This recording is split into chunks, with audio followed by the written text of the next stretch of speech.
Welcome back to Mr. Midnight. So I need to tell you something weird that happened while researching tonight's video. I was reading through this bank teller's testimony from Manitoba, right? And halfway through, she starts talking in third person, like she's describing herself from the outside. That's when I realized she figured out she wasn't real anymore. Look, I've covered a lot of horror stories on this channel. Cryptids, hauntings, unexplained deaths. But Canadian small towns? There's something different happening up there. And I'm not talking about Wendigos or skinwalkers, I'm talking about your actual neighbor. Here's the thing that freaked me out. In one town, families keep moving into the same house. Different people every year. They all leave within 12 months. Nobody talks about why. But the neighbors never change. Same two families, living next door for years. Watching, copying, learning. I've got 8 of these. A grocery worker, a teacher, a snowplow driver. Normal jobs, normal people, until they weren't. And honestly, the scariest one doesn't even have a monster.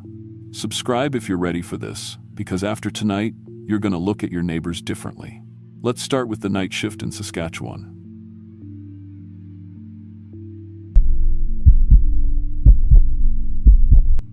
My name is Jennifer McLeod, and I've been carrying mail in Wawa, Ontario for 8 years. Wawa's a small town up north with about 3,000 people. Everyone knows everyone here. I started this job right after high school because I liked being outside and meeting people. Plus, Canada Post pays decent wages with good benefits. I know every street in this town like the back of my hand. Every dog that barks, every person who waves from their porch. I've delivered birthday cards to kids and pension checks to seniors. I've seen families move in and others pack up and leave. Being a mail carrier means you're part of people's daily lives, even if they don't always notice you. In 8 years, I thought I'd seen everything.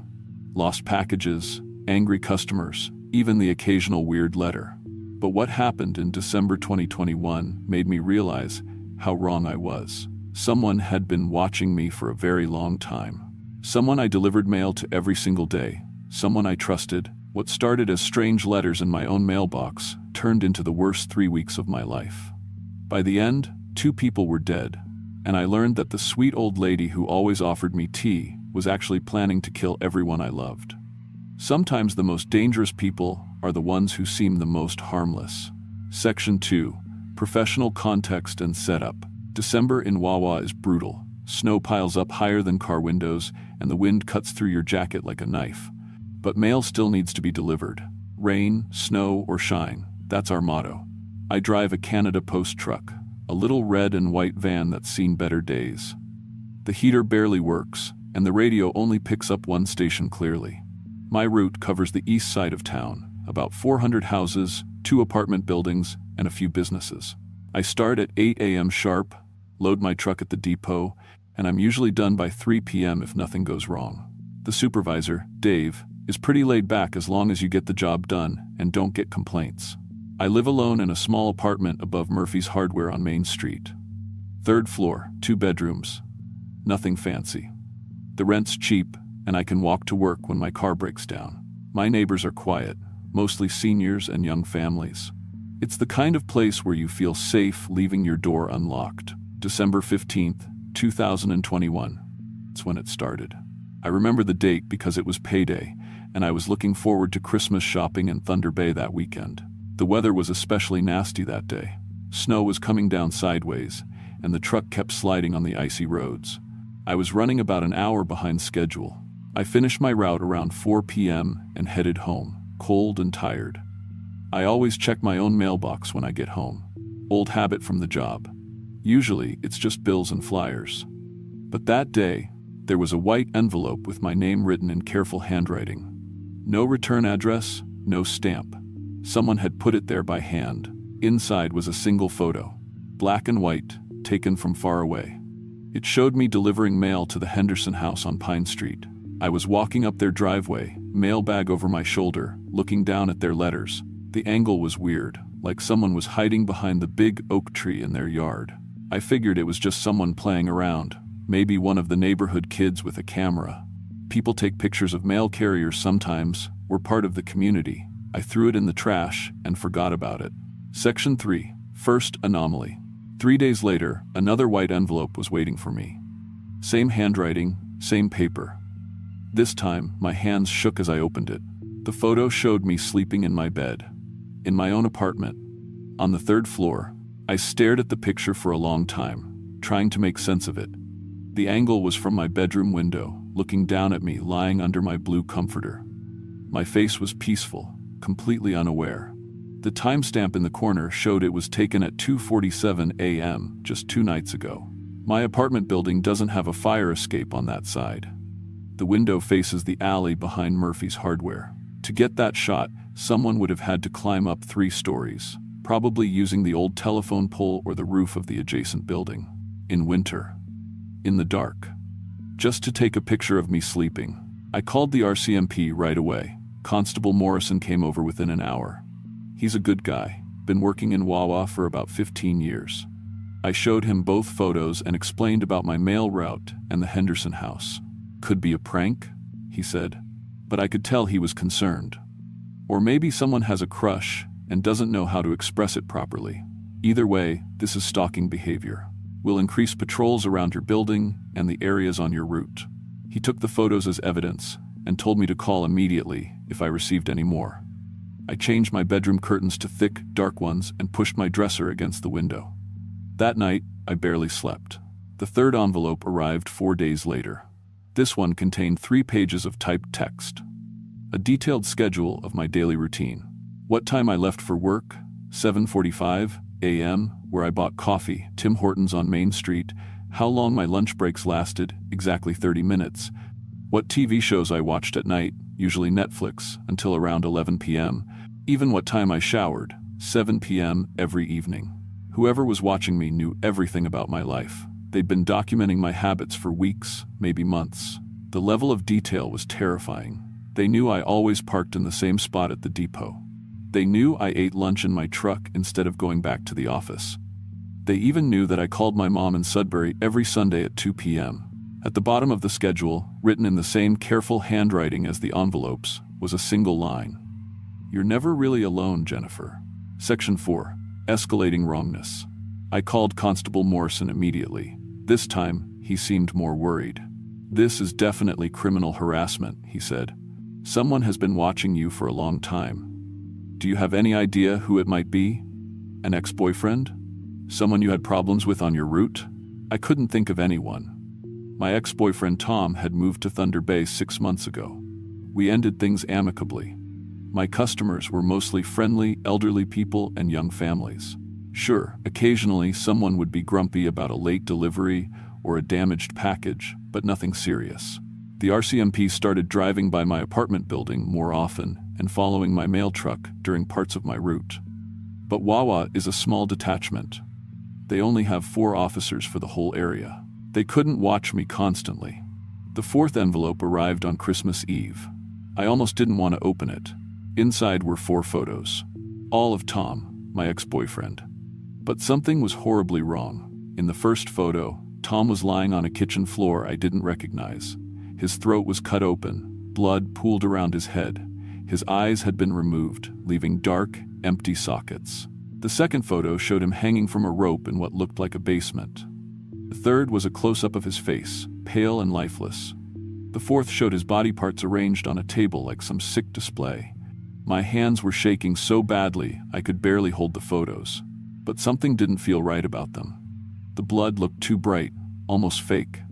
The shadows were weird, and Tom's face, even dead, didn't look quite right. I called Tom immediately, my heart pounding. He answered on the second ring, very much alive and cheerful. "Jen, Merry Christmas Eve. I was just wrapping presents for my nieces." The relief almost made me collapse. But it also made everything more terrifying. Someone had created incredibly realistic fake photos of Tom's murder. Professional quality special effects, like something from a horror movie. They'd made it look so real that for several minutes, I believed my ex-boyfriend was actually dead. The 5th envelope came on New Year's Day. Photos of my parents in their house in Sudbury. Mom and Dad, both apparently dead in different rooms. Dad slumped over his newspaper, a knife in his back.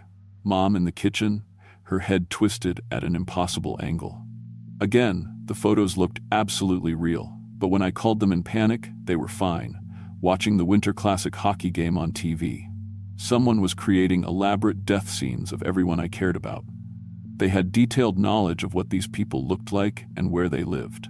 They were sending me a message. Anyone you love can die. Anyone you care about is a target. The sixth envelope contained a simple typed note. Stop delivering mail to 47 Pine Street or they will die for real. 47 Pine Street was the Henderson house. Frank and Margie Henderson, both in their 70s. They'd lived in Wawa their whole lives. Frank used to work at the lumber mill, and Margie taught elementary school for 30 years.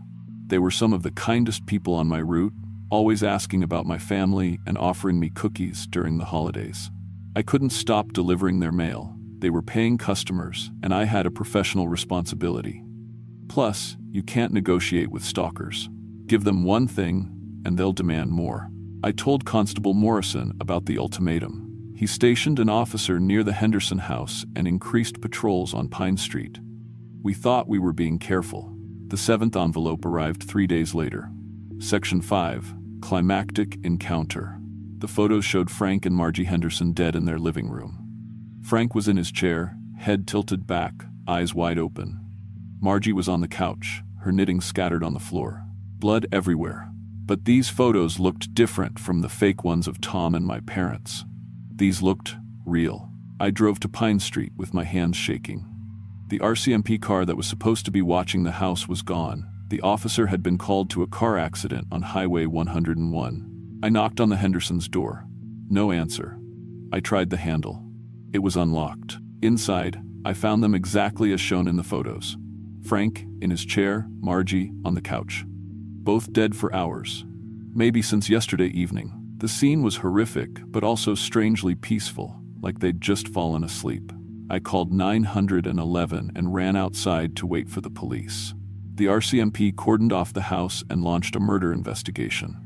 Constable Morrison looked shaken when he saw the bodies. Whoever your stalker is, they're not just making threats anymore, he said. They're a killer. The eighth envelope was waiting for me that night. I told you to stop delivering to Pine Street. Next is your sister in Toronto. My sister Sarah was 7 months pregnant, living alone while her husband traveled for work. I called her immediately and begged her to stay with friends. She thought I was overreacting, but agreed to stay with our cousin downtown. The ninth envelope contained ultrasound photos. They showed Sarah's unborn baby, but altered to show horrible deformities and what looked like surgical cuts. The images were so disturbing I could barely look at them. But I knew they were fake. Sarah's real ultrasound from the previous week showed a healthy baby girl. The 10th envelope gave me a choice. Quit your job or watch them all die. I couldn't quit. I needed the income. And mail service was essential for the community. Plus, running away wouldn't solve anything. This person knew where everyone I loved lived. Geography wouldn't protect them. The 11th envelope was the worst yet. Photos of me reading the previous letter, taken in real time while I was sitting at my kitchen table. Someone was watching me, at that exact moment, photographing my reaction to their threats. I searched everywhere, the alley, the neighboring rooftops, the street, but couldn't see anyone hiding. The 12th envelope was different. Instead of photos, it contained a confession letter written in shaky handwriting. My name is Lucy Chen. I live at 23 Elm Street.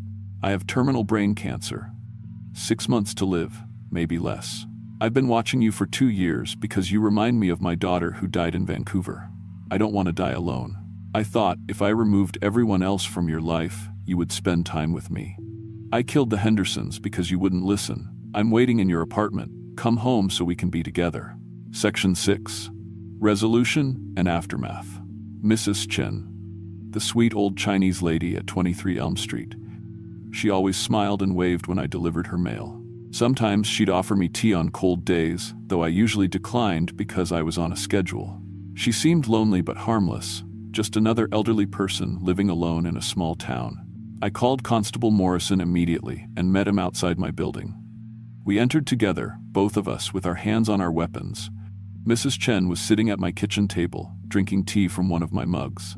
She looked exactly like she always did. Small, frail, wearing a flower print dress and cardigan. She smiled when she saw me, like I was visiting her house instead of the other way around.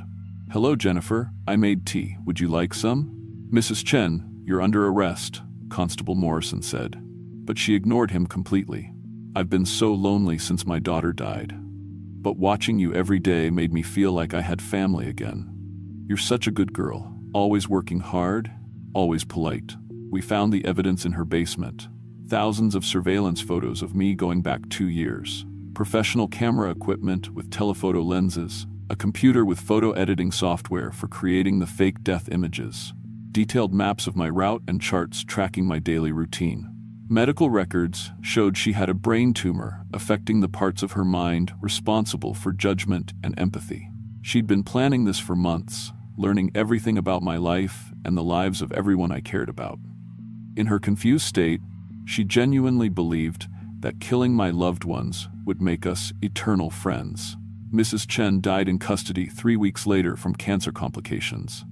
She never went to trial. The investigation revealed she'd been a professional photographer before retiring, which explained her technical skills. I transferred to a different postal route in Marathon, about 2 hours east of Wawa. I still work for Canada Post, but I'm much more careful now about who I trust and who might be watching me. Sometimes I still get that feeling of being observed, but it's probably just paranoia. The Henderson house sits empty now. Their family put it up for sale, but nobody wants to buy a house where 2 people were murdered. I drive past it sometimes on my way to visit friends in Wawa. The for sale sign is still in the yard, faded and crooked. I've learned that loneliness can turn people into monsters. Mrs. Chen wasn't evil. She was sick and desperate and dying. But that doesn't bring back Frank and Margie Henderson. That doesn't erase the weeks I spent terrified that everyone I loved was going to die. If you're a mail carrier or any other job where you interact with the public regularly, pay attention to who pays too much attention to you. Trust your instincts. And remember, the most dangerous people are often the ones who seem the most harmless.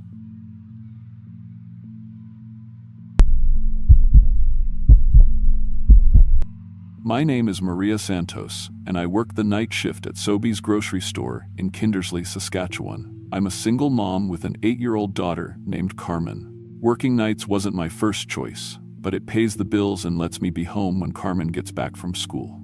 I've been stocking shelves and running the register from 10 p.m. to 6 a.m. for about 6 months now. Kindersley is a small town, only about 5,200 people, so working nights means you really get to know your coworkers.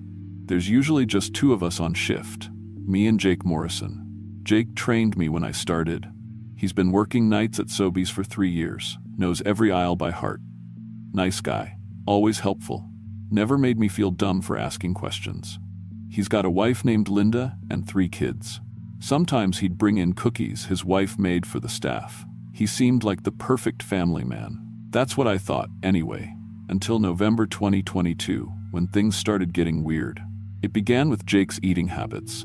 During our 2 a.m. break, he'd pull out these huge containers of raw ground beef from his lunch bag. Not cooked, completely raw, pink and bloody. He'd eat it with a plastic spoon like it was pudding. "That's gross, Jake," I told him the first time I saw it. "You're gonna get sick." He just laughed. "It's a special diet. For gains, you know?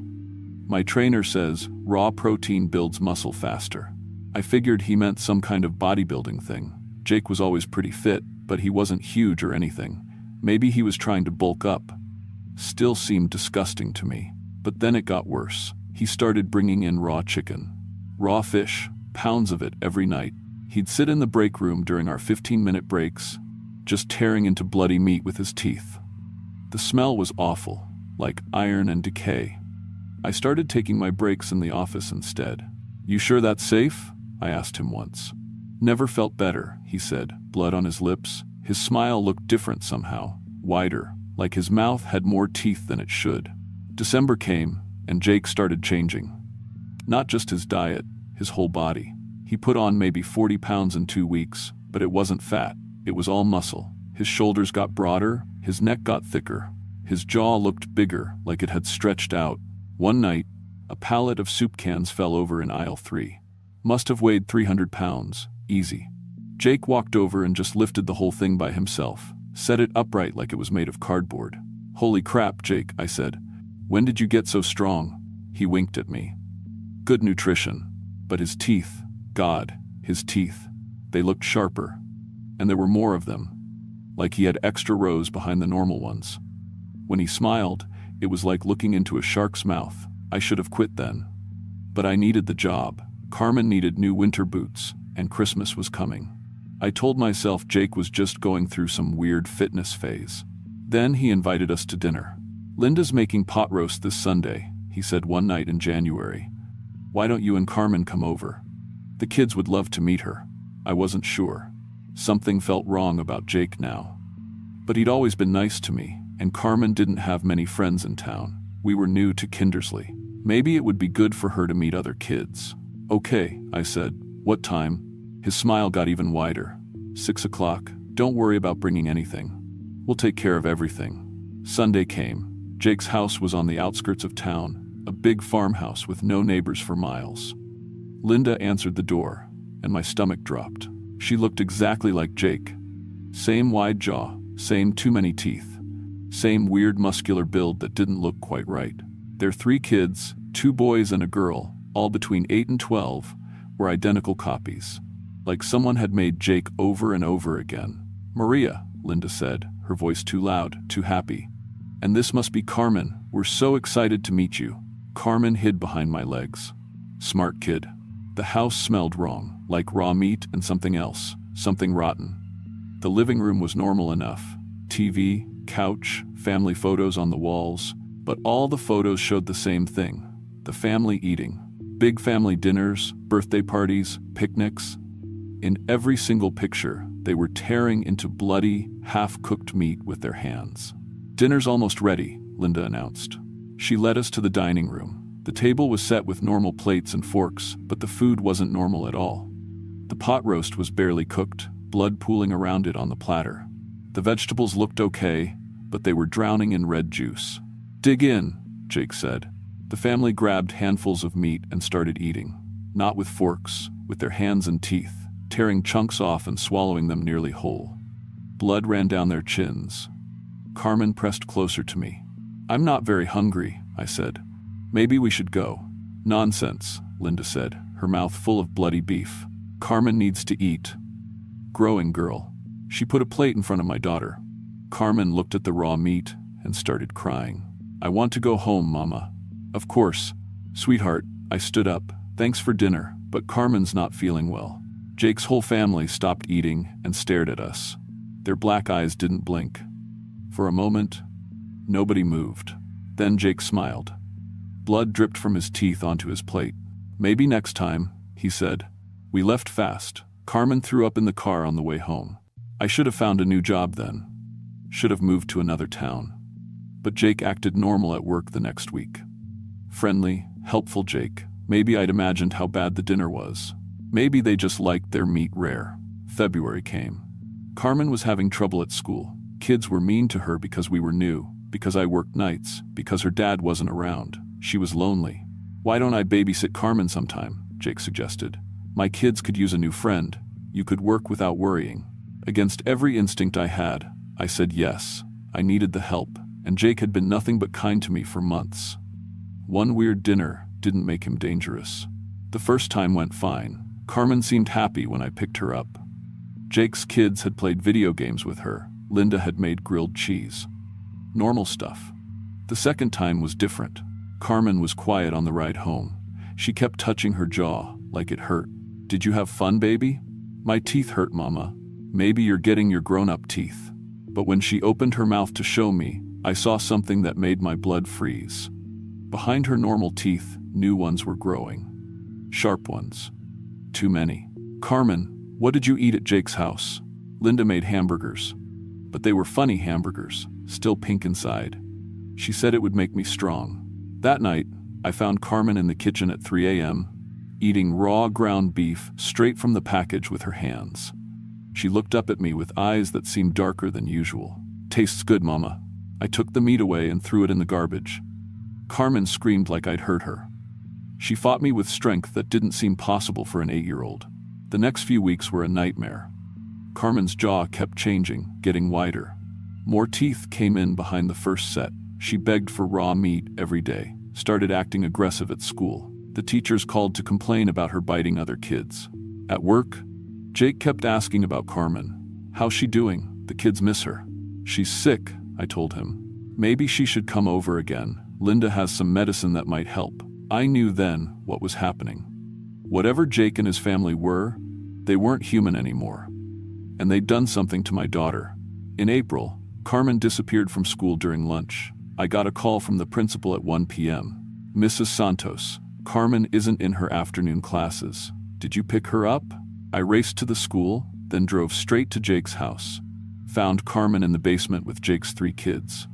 They were eating something I couldn't identify. Didn't want to identify. But it wasn't animal meat.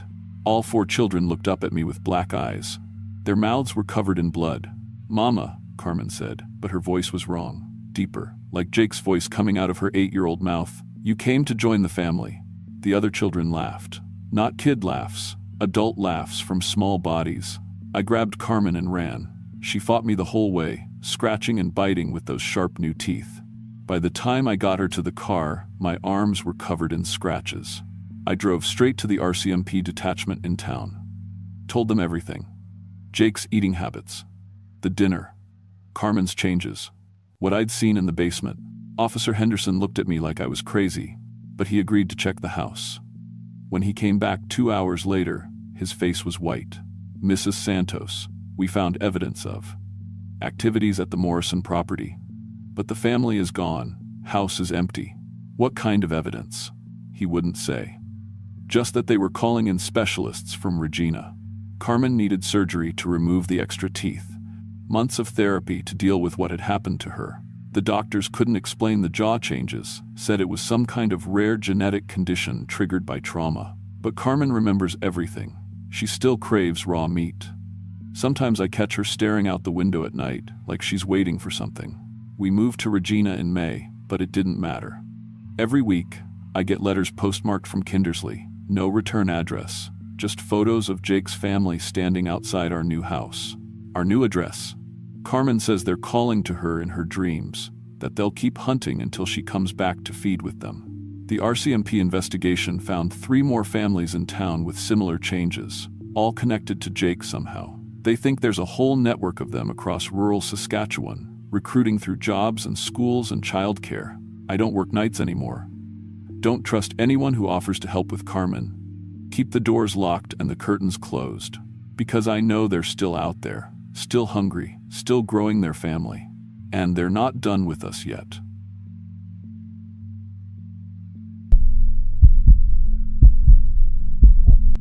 My name is Dale Prokopchuk, and I've been a municipal maintenance worker for 12 years. I started in Saskatoon, working on water systems and road repairs. I thought I'd seen every kind of problem a small town could throw at me. Broken pipes, flooded basements, power outages in the middle of winter. But in August 2022, I took a job that changed everything I thought I knew about what lurks beneath our feet. I moved to Uranium City, Saskatchewan. Population, 62 people. Maybe you've never heard of it, but back in the day, it was a booming mining town. Over 2,000 people lived there in the 1,970 seconds, all working the uranium mines. Then the mines closed in 1982, and almost everyone left. What's left now is a ghost town hanging on by its fingernails. The job posting said they needed someone to maintain infrastructure for the remaining residents. Basic stuff, check the water pumps, fix broken streetlights, make sure the few roads stayed clear. But there was one part of the job that made me nervous. I had to inspect the old mine tunnels for structural problems. The town sits on top of a maze of abandoned shafts and passages, and they were worried about cave-ins damaging the houses above. I figured it would be easy money. How hard could it be to walk through some empty tunnels and write reports saying everything looked fine? I had all the right equipment, hard hat, safety lights, gas detectors, structural inspection tools. I'd done similar work in abandoned buildings before. Tunnels couldn't be much different. My first month was exactly what I expected. I'd drive around town in my pickup truck, check on Mrs. Kowalski's water pressure, fix a busted streetlight on Main Street, clear some fallen branches from the road. The remaining residents were mostly elderly folks who'd lived there so long they couldn't imagine living anywhere else. Nice people, but they kept to themselves. The tunnel inspections started in September. I had maps of the main passages dating back to the 1,970 970 seconds. Most of the entrances had been sealed with concrete when the mines closed, but I had keys to the access doors the town kept open for maintenance. The first few trips down were routine. I'd walk through with my flashlight, check the support beams, take some photos, and head back up. The tunnels were cold and damp, but stable. Then I started hearing sounds. It was the third week of September when I first noticed it. I was about 50 feet underground in the main shaft, checking some wooden supports that looked questionable.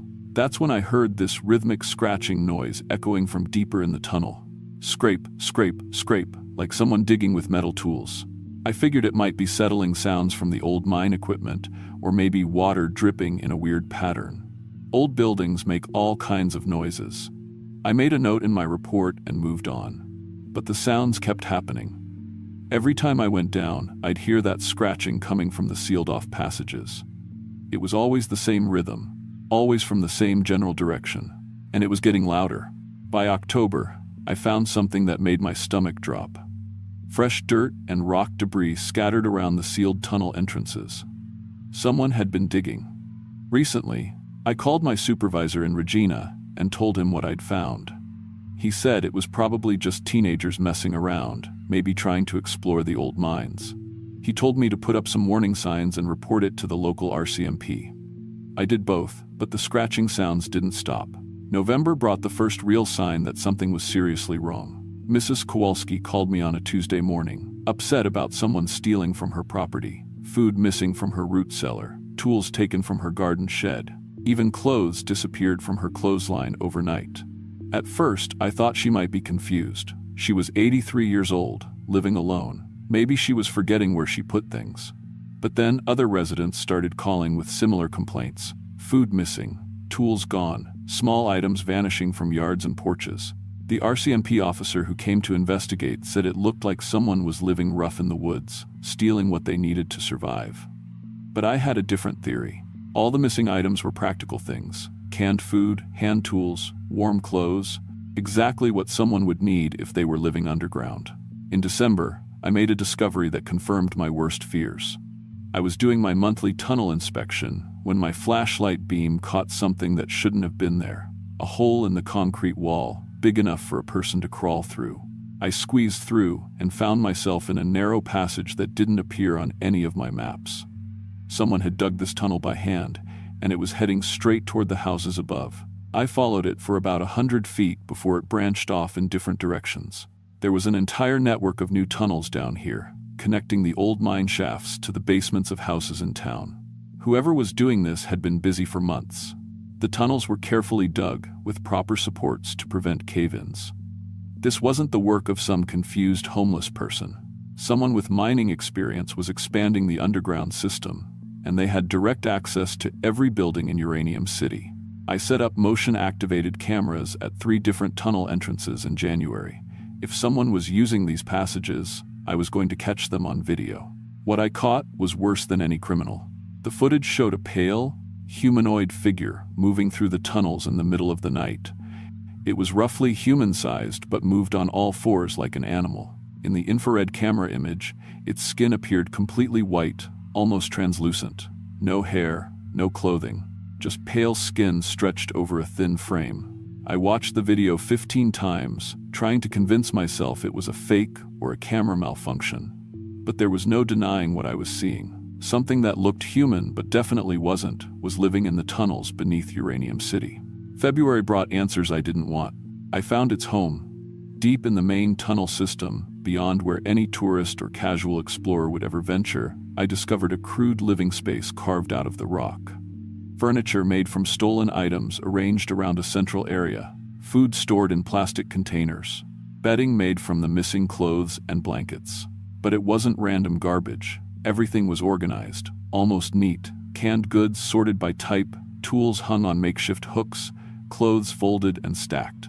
Whatever was living down here was intelligent, and it was surviving entirely off what it stole from the town above. I was documenting the scene with my camera when I heard footsteps behind me.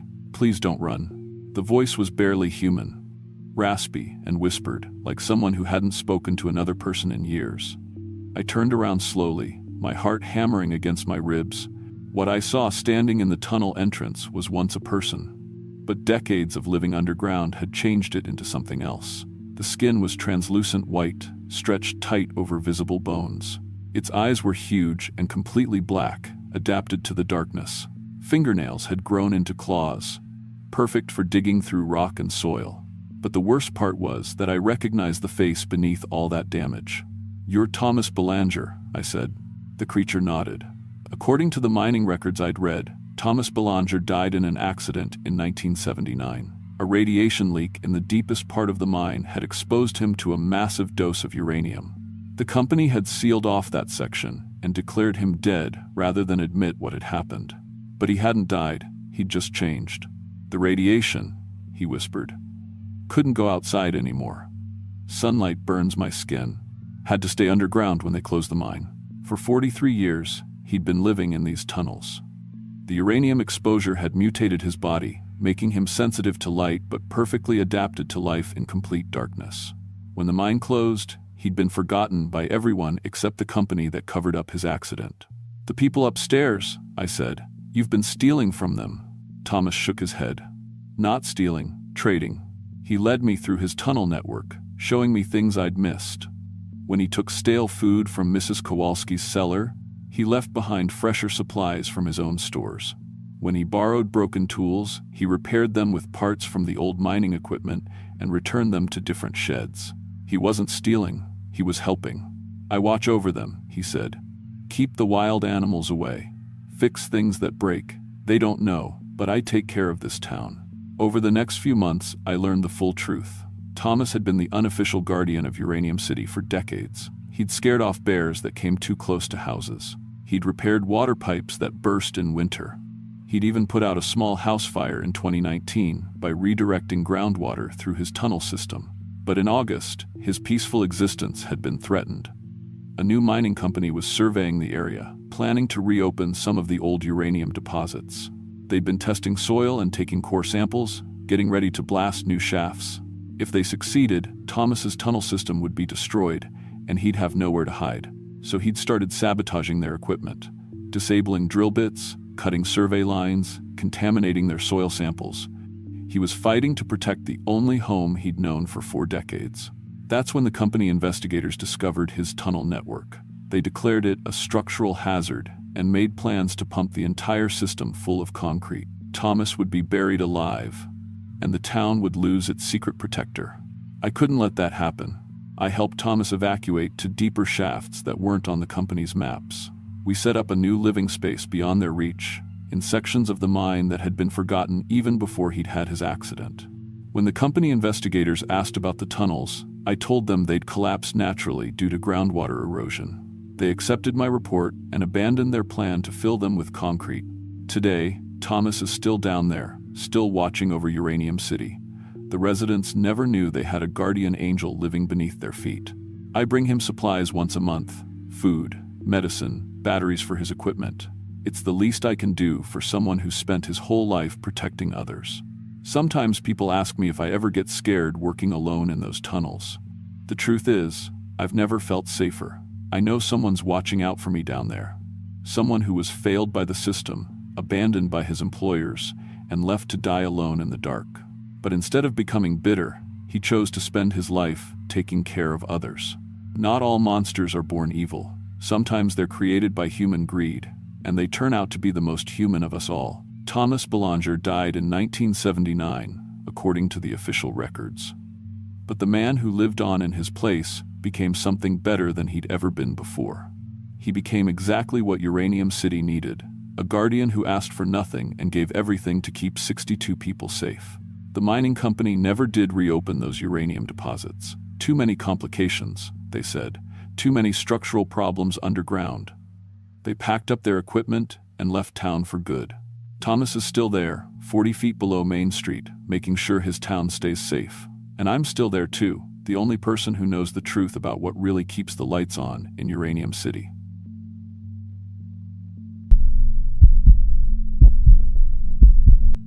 My name is Sandra Mitchell, and I've been a real estate agent with Royal LePage for 15 years. I cover all of southern Alberta, from Calgary down to the Montana border. I've sold everything from million-dollar ranch properties to tiny starter homes in farming towns. I thought I'd seen every possible reason why people sell their houses. Divorce, job loss, death in the family, even ghost stories. But what happened in Vulcan, Alberta, in 2022 taught me that some neighbors are worse than any ghost could ever be. I got the Vulcan assignment in June 2022, right after the property market exploded across rural Alberta. Vulcan's a small farming town with about 2,000 people, the kind of place where families stay for generations. Most folks there had never even thought about selling until oil prices shot up and city people started looking for cheaper places to live. That's when Royal LePage sent me to handle the sudden demand. Vulcan sits right on Highway 23, surrounded by wheat fields that stretch to the horizon. The town's biggest claim to fame is being named after the Roman god of fire, which is why they have that big Star Trek connection with the Vulcan statue downtown. Most of the houses are old farmhouses or simple bungalows built in the 70s. It's the kind of place where everybody knows everybody, and nothing exciting ever happens. That's what made Sunrise Heights so strange. Sunrise Heights is a small subdivision on the east side of town, just 12 houses built around a cul-de-sac in 2015. Nice houses, 3 bedrooms each, perfect for young families. When I got my first listing there in July, I was surprised to learn it was the 4th house on that street to go on the market in 6 months. That's not normal for a stable farming community. I started asking around. The previous homeowners all told me similar stories about why they left so quickly. They'd mentioned difficult neighbors, or the street just wasn't right for us anymore. But nobody wanted to give me details. In 15 years of real estate, I'd learned that when sellers won't explain why they're leaving, something's wrong. In August, I finally got one of them to talk. Mrs. Patterson had lived at 52 Maple Street for 3 years before selling in March. She invited me for coffee at her new place in Medicine Hat, 2 hours away. Sandra, she said, those new neighbors were just too much, too friendly, too helpful, too perfect. She told me about the Anderson family who'd moved in next door. They'd introduced themselves the day after she got back from vacation, bringing homemade cookies and offering to help with yard work. Nice gesture, except Mrs. Patterson hadn't told anyone she was going away. Within a week, they were dressing like us, she explained. Same clothes, same hairstyles. My husband thought it was coincidence until we bought a new truck. 3 days later, the Andersons had the exact same model, same color, even the same license plate frame. That's when she mentioned the Chen family on the other side. They'd moved in a month after the Andersons. Same story, immediately friendly, incredibly helpful, and they started copying the Pattersons too. Same outdoor furniture, same garden plants, even the same kitchen curtains visible through the windows. It was like living between 2 mirrors, Mrs. Patterson said. They'd watch us through their windows and copy everything we did. When we barbecued, they barbecued. When we washed our car, they washed theirs. When we got a dog, both families got identical dogs the next week. I thought she was exaggerating until September, when I brought a young couple from Calgary to look at 47 Maple Street.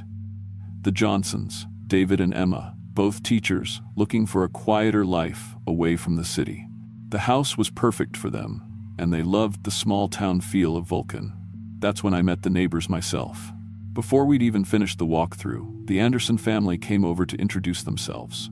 Mark and Linda Anderson, with their 2 kids, Sarah and Tommy. They were incredibly friendly, asking all sorts of questions about where the Johnsons taught, what they liked to do for fun, what kind of car they drove, just good neighbors being welcoming. Then the Chen family showed up. Robert and Lisa Chen, also with 2 kids, Michael and Amy. They asked almost identical questions in almost identical ways. Their speech patterns were so similar, I thought they might be related to the Andersons. But it was the way they looked at David and Emma that made me uncomfortable. Not threatening, just intense. Like they were memorizing every detail of the couple's appearance and mannerisms. Both families dressed very similarly, casual but neat, earth tones, same style of sneakers. Their houses were visible through the front windows, and I could see they had almost identical furniture and decorations. When I asked how long they'd lived there, both couples said about a year and smiled in exactly the same way. The Johnsons loved the neighborhood and bought the house in October. I helped them with the closing and stayed in touch to make sure everything went smoothly. Small towns can be hard for outsiders to adjust to. and I wanted them to be happy with their purchase. Everything seemed fine until November. Emma called me on a Tuesday morning, sounding worried. "Sandra, our neighbors are copying us." It started small, but it's getting weird. She explained that both the Anderson and Chen families had started dressing like her and David. Not just similar clothes, identical brands, identical styles, even down to David's specific running shoes and Emma's purse. When she'd gotten her hair cut short, both Linda Anderson and Lisa Chen had shown up with identical haircuts the next day. "We thought it was just coincidence," Emma said. "But yesterday David counted. Both families have bought 15 items that match things we own." 15, Sandra. That's not normal. I told her that small-town neighbors sometimes try too hard to fit in with newcomers, but she should talk to them if it made her uncomfortable. I thought the problem would sort itself out. It got worse. In December, Emma called again. The copying had escalated to daily routines. The Anderson and Chen families were leaving their houses at the exact same time as David and Emma every morning. They followed them to the grocery store and bought identical items. When the Johnsons adopted a golden retriever puppy from the animal shelter, both neighbor families got golden retriever puppies the same week. "They're studying us, Sandra," Emma whispered. "Yesterday, I saw Linda Anderson practicing my walk in her driveway. She was copying the way I swing my arms, the way I step. It was like watching someone rehearse being me." That's when she told me about the midnight incident. Emma had gotten up for a glass of water and noticed people in their backyard. The entire Anderson family, all 4 of them, were standing perfectly still in the Johnsons' yard, staring at the house. When Emma turned on the outdoor lights, all 4 Andersons smiled at exactly the same moment and waved. Then they walked home without saying a word. "David thinks I'm being paranoid," Emma said, "but something's very wrong with our neighbors." I suggested they install security cameras, which they did in January 2023. Within a week, those cameras caught something that made my blood run cold. Emma sent me the footage.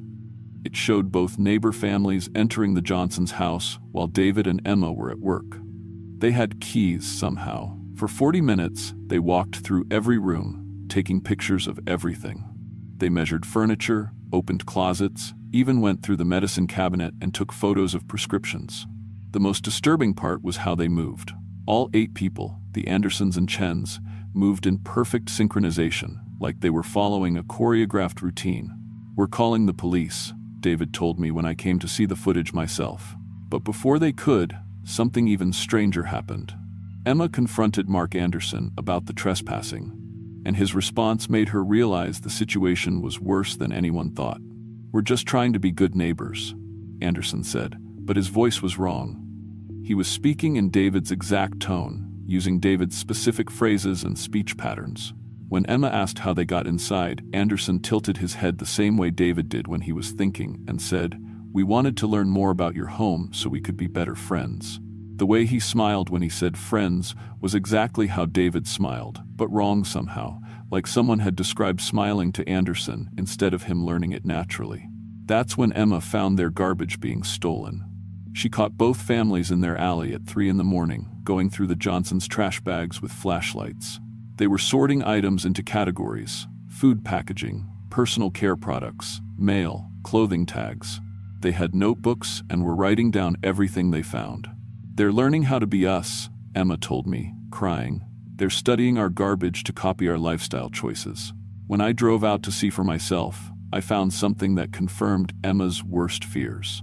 Both neighbor houses had their curtains open, and I could see identical copies of the Johnsons' furniture, decorations, even family photos.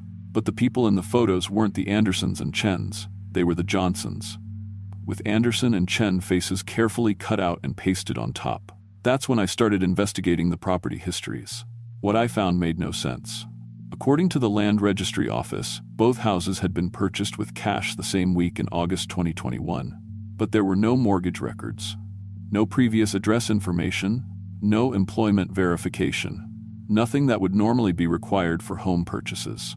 The families had appeared in Vulcan with no documented history. More disturbing, when I checked with the previous real estate agent who'd allegedly handled their purchases, he had no memory of the transactions. The paperwork existed, But when he looked at his own files, he couldn't remember meeting either family. By June, the Johnsons were desperate to leave. They'd hired a moving company and planned to escape to Edmonton. But the night before the move, they found their truck sabotaged, tires slashed, engine disabled, and the Anderson family standing in their front yard, offering to help with repairs and smiling in that perfect, unnatural way. That's when I contacted the RCMP. Sergeant Williams drove up from Calgary to investigate, but the night before he arrived, both neighbor families vanished. Completely. No moving trucks, no forwarding addresses, nothing. They just disappeared. When we checked the houses, they were empty, except for one thing that still gives me nightmares. Every wall in both houses was covered with photographs of the Johnson family. Hundreds of them, taken through windows, during walks, while sleeping. Photos of David and Emma, eating, working, relaxing, intimate moments they'd never known were being documented. The photos were organized by date and time, showing how thoroughly they'd been studied. In the Anderson house basement, we found detailed notes describing David and Emma's mannerisms, speech patterns, daily routines, and personal preferences. Page after page of analysis, like someone was writing an instruction manual for how to become the Johnsons. The Johnsons finally escaped to Edmonton that winter, but Sunrise Heights isn't empty. New families moved into the Anderson and Chen houses in December. They introduced themselves to the current residents of 47 Maple Street as the Parkers and the Yamadas. Same thing is happening again. Perfectly friendly neighbors who copy everything the new residents do. I don't sell properties in Sunrise Heights anymore. The turnover rate there is now 100% annually. Every family that moves in leaves within 12 months, and nobody will talk about why. The town council thinks it's just a run of bad luck with difficult neighbors. But I know better. Whatever was pretending to be the Anderson and Chen families is still there, still learning how to be human by copying whoever lives at 47 Maple Street. And every time new people move in, those things get better at the impersonation. I still drive past Sunrise Heights sometimes when I have listings in Vulcan. From the street, it looks like a normal neighborhood. Kids playing, families barbecuing, neighbors chatting over fences. But if you watch carefully, you'll notice something wrong. They all move the same way. They all smile at the same moments. And if you look through their windows, every house has identical furniture and decorations. Perfect neighbors, perfectly wrong. I've sold houses to hundreds of families over the years, but I'll never forget the Johnsons, because somewhere in that subdivision, something is still practicing how to be them, waiting for the next family to study, copy, and replace. And they're getting better at it.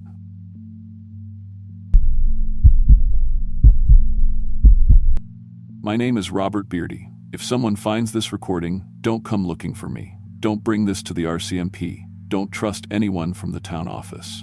Just burn it. Forget you ever heard it. But if you can't do that, if you're like me and you need to know the truth, even when it destroys everything, then listen carefully. Because what I'm about to tell you about Moosonee isn't just about missing people or government cover-ups. It's about what happens when a small town decides some lives are more valuable than others, and what grows in the darkness of that decision.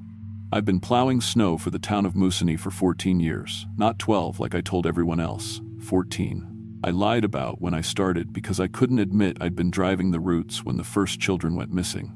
Summer 2008. Sarah Kikagamek, age 7. Joseph Chichu, age 9. And my nephew Tommy Beardy, age 8. 3 Cree kids who walked into the forest during a community picnic and never walked out. The RCMP spent 2 weeks searching. Found nothing. Called it a tragic accident. Children wandering off, getting lost, succumbing to exposure. But I know different now. I know because I found where they ended up. See, Moosonee has a secret that goes back generations. We're not just a remote community accessible only by train or plane. We're a dumping ground. A place where certain problems get disappeared without questions asked. The permafrost here doesn't just preserve mammoths and ancient trees. It preserves evidence. And for the past 40 years, every winter when I've plowed past kilometer marker 23 on Highway 640, I've been driving over a mass grave. I didn't know it then, thought the ground was just uneven. Settlement from the freeze-thaw cycle. But this past December, global warming finally melted deep enough to reveal what's been buried there. 43 bodies. Men, women, children, some recent enough that dental records could identify them, others so old they'd become mummified by the cold. Government auditors who'd come to investigate missing federal funds. Social workers asking too many questions about residential school survivors. Journalists documenting missing Indigenous women. Environmental scientists studying mercury contamination in James Bay. And children, always children. The ones who saw too much, knew too much, or simply became inconvenient for someone with power. The oldest remains dated back to 1982. The newest was Janet Morrison, the social worker who disappeared 3 months ago while investigating abuse allegations at the local health clinic. But finding the bodies was just the beginning. Because I also found the records. Dr. Rachel Sinclair, our head medical officer, had been documenting everything, meticulous notes about each disposal, filed away in a waterproof container buried among the corpses. Insurance, she called it. Evidence to ensure her cooperation in the arrangement. The arrangement? See, Musoni's isolation makes it perfect for certain people. Federal officials who needed problems to disappear. Corporate executives dumping toxic waste. Human traffickers moving product through northern Ontario. And locals who profited from looking the other way. They called it the Northern Solution. A network spanning across dozens of remote communities from Labrador to the Yukon. Small towns where people could vanish without investigation, where local officials could be bought or threatened into compliance, where the federal government preferred not to look too closely. Dr. Sinclair's records detailed 40 years of systematic murder, all coordinated through what she called the committee. Local officials who selected targets, arranged disappearances, and disposed of evidence. In exchange, they received substantial payments from clients who needed people eliminated quietly. Mayor Patricia Wabano had been on the committee since 1995. Police Chief James Metatawabin since 2001. Town Manager Doug Mercer since 2010. My own supervisor, who'd hired me to plow the roads that led to the burial ground.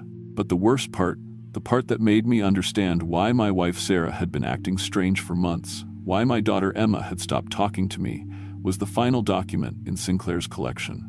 A contract dated November 2023. A payment agreement for the elimination of Robert Beardy, snowplow operator, age 41, Cree male, potential witness to disposal operations.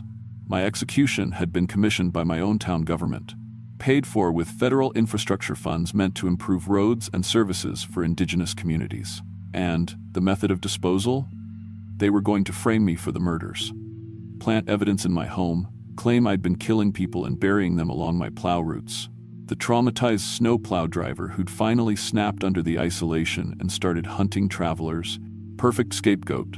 Case closed. I confronted Dr. Sinclair at her clinic on December 18th. Showed her the documents I'd copied. Demanded to know how many people she'd helped murder. 43 confirmed, she said calmly, not even looking up from her patient files. Maybe 57, if you count the ones we couldn't recover completely. She explained it like a medical procedure. Clinical, necessary. The committee provided a valuable service to important clients. Federal officials who needed whistleblowers silenced. Corporate executives who required environmental activists eliminated. International clients who paid premium rates for high-value targets. You think this is about money, Robert? It's about survival. These people could have shut down our community entirely. No funding, no services, no jobs. The committee ensures Musoni continues to exist. I asked about the children, about Tommy, my 8-year-old nephew. Witnesses, she said simply. They saw a disposal in progress during that picnic. We couldn't risk them talking. They'd murdered 3 children to cover up a crime, then spent 15 years profiting from their secret. I shot Dr. Sinclair twice in the chest. She died choking on her own blood, trying to speak one final medical observation about bullet trajectory and lung damage. Then I went home to confront my family. Because Sarah's strange behavior finally made sense. The way she'd been pushing me to work longer hours, encouraging me to stay out on the routes later, take on extra shifts, the nervous glances when I came home early. My wife had been setting me up for assassination. Sarah was in the kitchen making dinner when I walked through the front door with my service pistol drawn. Emma was at the table doing homework. Both of them froze when they saw the gun. How long? I asked Sarah. Robert, what, How long have you been working for them? Emma looked confused. Sarah's face went white. Since October, she whispered. They said if I didn't help, they'd kill all of us. Make it look like a murder-suicide. They have people in the RCMP, Robert. People everywhere. She'd been feeding them information about my schedule, my routes, my discoveries. Every time I'd found something suspicious and mentioned it to Sarah, she'd reported it to the committee. My own wife had been signing my death warrant for months. But the real knife to the heart was Emma. My 8-year-old daughter looked up from her homework and said, "Are you going to hurt Mommy like you hurt the doctor?" She'd known. Somehow, she'd known I'd killed Dr. Sinclair. Because Emma had been recruited too, sent to school with recording devices, told to report anything strange Daddy said about his work.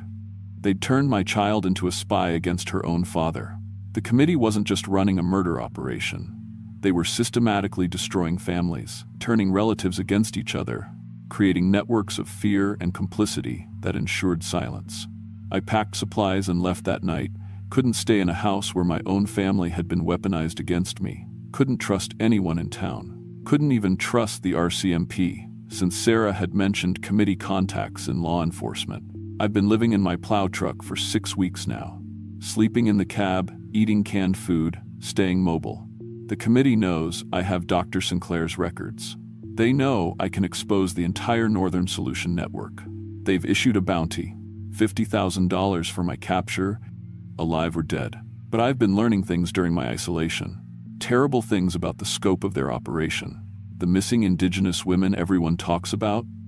Half of them weren't random victims of predators or traffickers. They were specific targets. Environmental activists, journalists, social workers, teachers who discovered evidence of the committee's activities. The residential school documentation that keeps disappearing.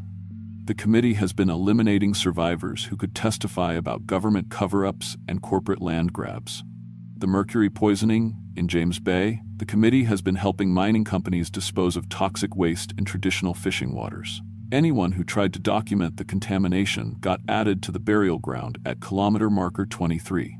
This isn't just about Moosonee. The Northern Solution has been operating in dozens of communities across the Arctic. Everywhere the federal government prefers to maintain plausible deniability about Indigenous rights, environmental damage, and corporate malfeasance. We're not isolated small towns struggling with economic decline. We're execution sites, convenient locations where inconvenient people can be murdered and buried without investigation. And the worst part, the absolute worst part, the federal government knows, has always known. The Northern Solution exists because Ottawa authorized it, a cost-effective method of eliminating political problems while maintaining deniability. Every missing person report filed in communities like ours gets flagged and redirected. Every RCMP investigation gets limited in scope. Every journalist who asks too many questions about disappearances in remote areas gets their credentials revoked or their publications defunded. The system works exactly as designed. I'm recording this because I know I won't survive much longer. The committee has tracked me to the abandoned mining camp where I've been hiding.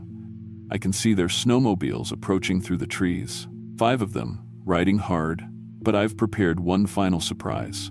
Dr. Sinclair's complete records have been uploaded to multiple servers, scheduled for automatic release if I don't check in every 24 hours. Names, dates, client lists, payment records, burial locations, everything. The truth about the Northern Solution will survive even if I don't. To my daughter Emma, I'm sorry you had to grow up in a world where children are taught to spy on their parents. I'm sorry the committee stole your innocence to protect their secrets. I hope someday you'll understand that I loved you enough to sacrifice everything to expose what they did to our community. To my wife Sarah, you made the only choice you could. I don't forgive you, but I understand. The committee gave you an impossible situation. I hope you can live with what happened next. To Elder Mary Chichu, the traditional stories were right. There are monsters in the forest, but they're not supernatural spirits. They're humans who've learned to feed on their own communities.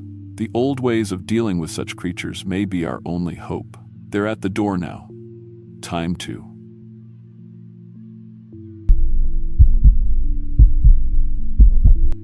My name is Amanda Kowalski, and I've been a bank teller for 12 years in Roblin, Manitoba. Population 1,700, where everyone knows everyone's business, and secrets don't stay buried long.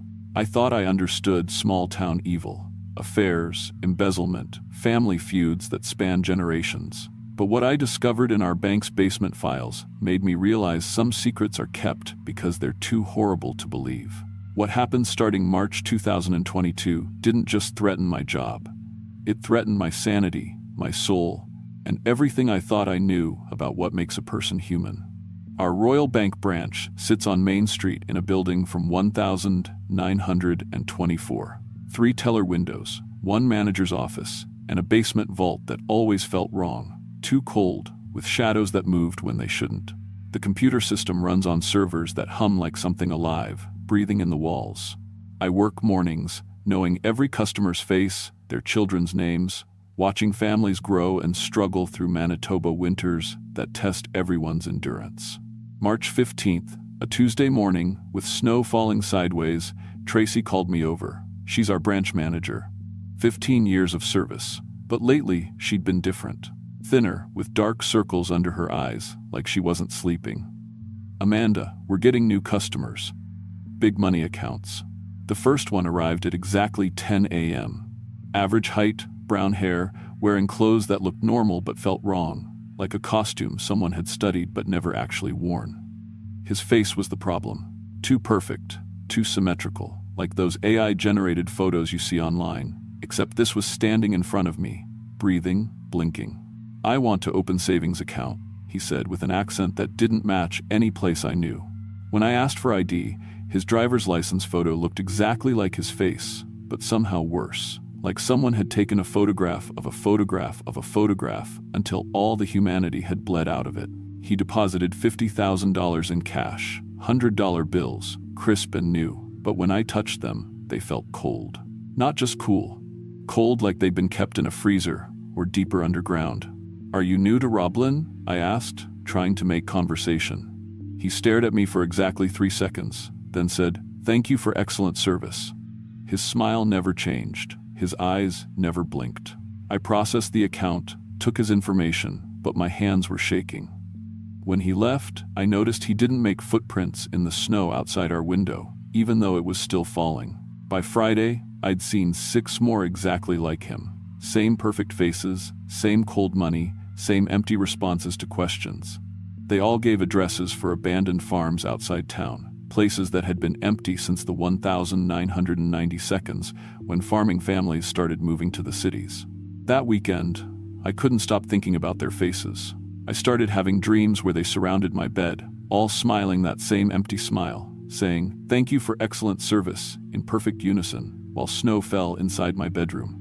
April brought more of them.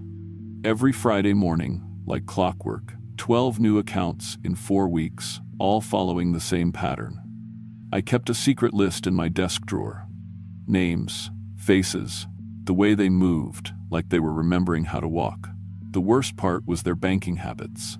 They never used debit cards, never wrote checks, never seemed to understand how normal banking worked. Once a week they'd withdraw small amounts for basic necessities, but they'd stare at the ATM like they'd never seen one before, then ask me to, "Please make machine give money."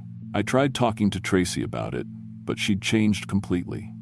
She'd started working late, staying after hours in the basement vault. Some mornings, I'd find her already there when I arrived, like she'd never gone home. Her skin had a gray tint, and she smelled faintly of something metallic and sour.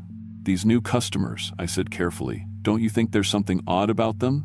Tracy looked up from her paperwork, and for a moment her eyes looked completely black. "Don't ask questions about things you don't understand, Amanda. Some knowledge has a price." In May, I decided to test one of the customers. When the brown-haired man came in, I'd started thinking of him as number 1. I asked about farming. "How's planting season going? This wet spring must be hard on the fields." He stared at me with those 2 perfect eyes and said, "Thank you for excellent service. But what crops are you planting? Canola? Wheat?" "Thank you for excellent service." I tried a different approach. "Do you have family in Roblin?" This time he tilted his head like a dog hearing a strange sound and said, "Family is unnecessary. Thank you for excellent service." That night, I had the worst dream yet. I was in the bank after hours, and all 12 of the strange customers were standing in the lobby, perfectly still, staring at me. Their mouths moved in unison. "Thank you for excellent service, Amanda Kowalski. Thank you for excellent service, Amanda Kowalski." They knew my name, but I'd never told them my last name. I woke up screaming. June changed everything.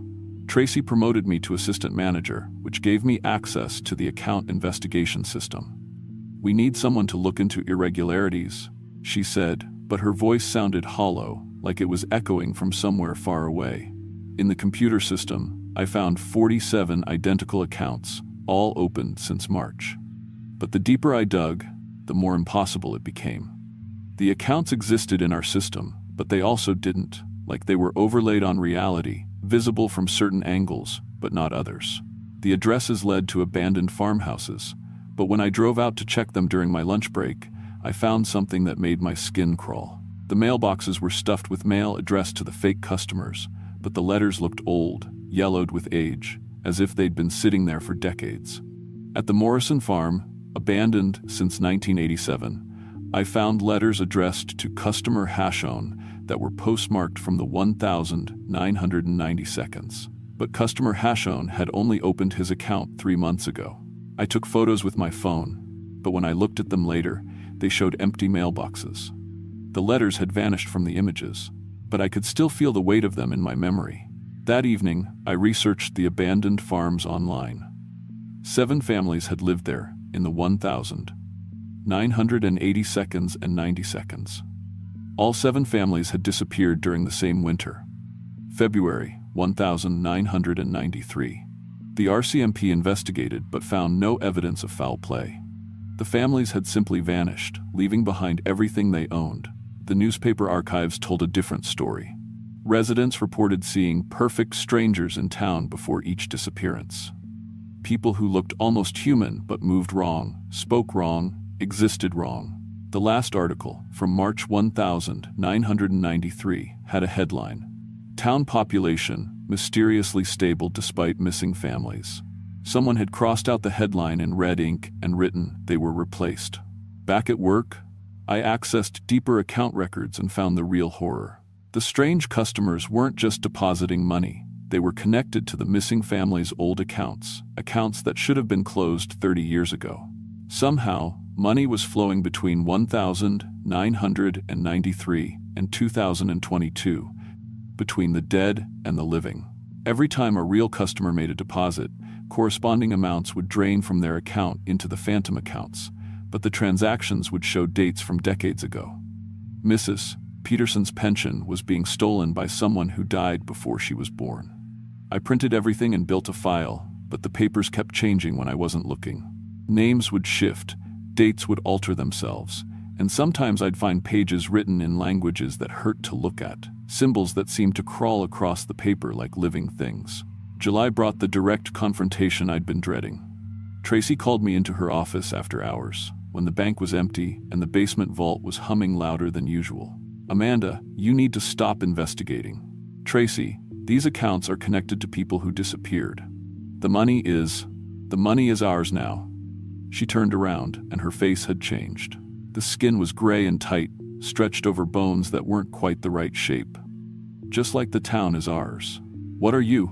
"I'm Tracy Morrison. I've been Tracy Morrison since 1993, when the real Tracy Morrison and her family fed the process that keeps our operation running." She smiled, and I saw that her teeth were filed to points. "Just like you'll be Amanda Kowalski when we're done with you." The office door slammed shut behind me, though no one had touched it. The computer screens around the room flickered to life, showing security camera feeds from the abandoned farms. In each feed I could see families, the Morrison family, the Chen family, the Kowalskis who weren't related to me, all sitting around dinner tables, perfectly still, perfectly preserved, with their throats cut from ear to ear. "The process requires fresh identities every 30 years, Tracy continued, her voice now coming from multiple directions at once. "We take families, we take their forms, we take their places. The town stays exactly the same size. No one asks questions about people they think they know." I tried to run, but the door wouldn't budge. The temperature in the room was dropping, and I could see my breath. "You've been very helpful, Amanda." Your investigation led us to identify which residents might notice patterns, might ask questions. Mrs. Peterson will be replaced next week. The Kowalski farm family next month. By Christmas, everyone who might remember the real residents will be gone. Through the office window, I could see the strange customers standing in the lobby, even though the bank had been locked. They were all looking at me, all smiling, all moving in perfect synchronization. "What do you want?" I whispered. "We want to exist. We want to continue. We want to spread." Tracy's form was becoming less human by the second, stretching upward, her fingers extending into claws. "Your form will serve us well. Your memories will help us perfect the illusion." The computer screens now showed the inside of my apartment. My bedroom, my kitchen, my bathroom, all occupied by things that looked like me but moved wrong, spoke wrong, existed wrong. That's when I realized the truth. I wasn't Amanda Kowalski. I was something wearing Amanda Kowalski's face, talking with her voice, thinking with her memories. The real Amanda had disappeared months ago, and I was just another part of the process, designed to investigate myself, to identify threats, to help perfect the replacement system. The creatures in my apartment were the next iteration, learning to be me better than I was. I don't know how long I've been sitting in this office, writing this account. Tracy is gone now, or maybe she was never here. The computer screens show different feeds, families in other towns, other banks, other operations spreading across rural Canada like a virus. My hands don't look quite right anymore. My reflection in the black computer screen shows a face that's almost human but not quite, like a photograph of a photograph of a photograph. I keep writing because that's what Amanda Kowalski would do. She would document everything, try to warn people, try to stop the process. But I'm not Amanda Kowalski. I never was. The real Amanda is sitting at a dinner table in a farmhouse outside town, perfectly still, perfectly preserved, with her throat cut from ear to ear. She's been there since March, watching through dead eyes as I lived her life, did her job, fooled her coworkers and customers. If you're reading this, it means someone found Amanda's real documentation, the files she hid before they took her. It means the process isn't perfect yet. Check your reflection. Look closely at your neighbors. Count the population of your town and count it again. They're spreading. The abandoned farms aren't abandoned anymore. The missing families aren't missing. They're sitting at their tables, feeding the process, while something else wears their names and lives their lives. And if you work at a bank, if you handle money, if you have access to people's most private information, check the accounts that feel wrong. Check the faces that look too perfect. Check the customers who say, "Thank you for excellent service," like they learned the phrase from a book. Because they did. Thank you for excellent service. Thank you for excellent service. Thank you for excellent service.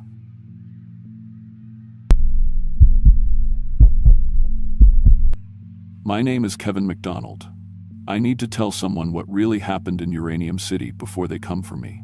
The doctors say I'm having episodes, but I know what I saw down there. I know what's still out there in the woods.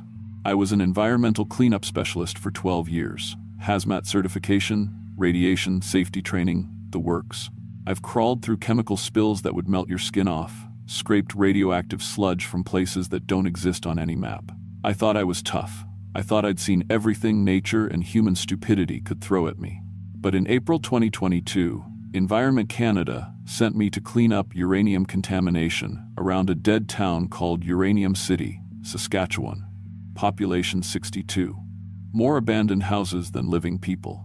The kind of place where you can scream and nobody will hear you because nobody's left to listen.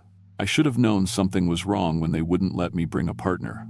Standard protocol for radiation cleanup is 2-person teams. But they said budget cuts, skeleton crew, routine job. They lied. There's nothing routine about what the Canadian government buried under those mines. Patient becomes agitated, requests water break. The thing that still wakes me up screaming? It wasn't the creature. It was the sound of children laughing in those empty specimen jars. Empty jars that shouldn't have made any sound at all. Uranium City looks like the end of the world.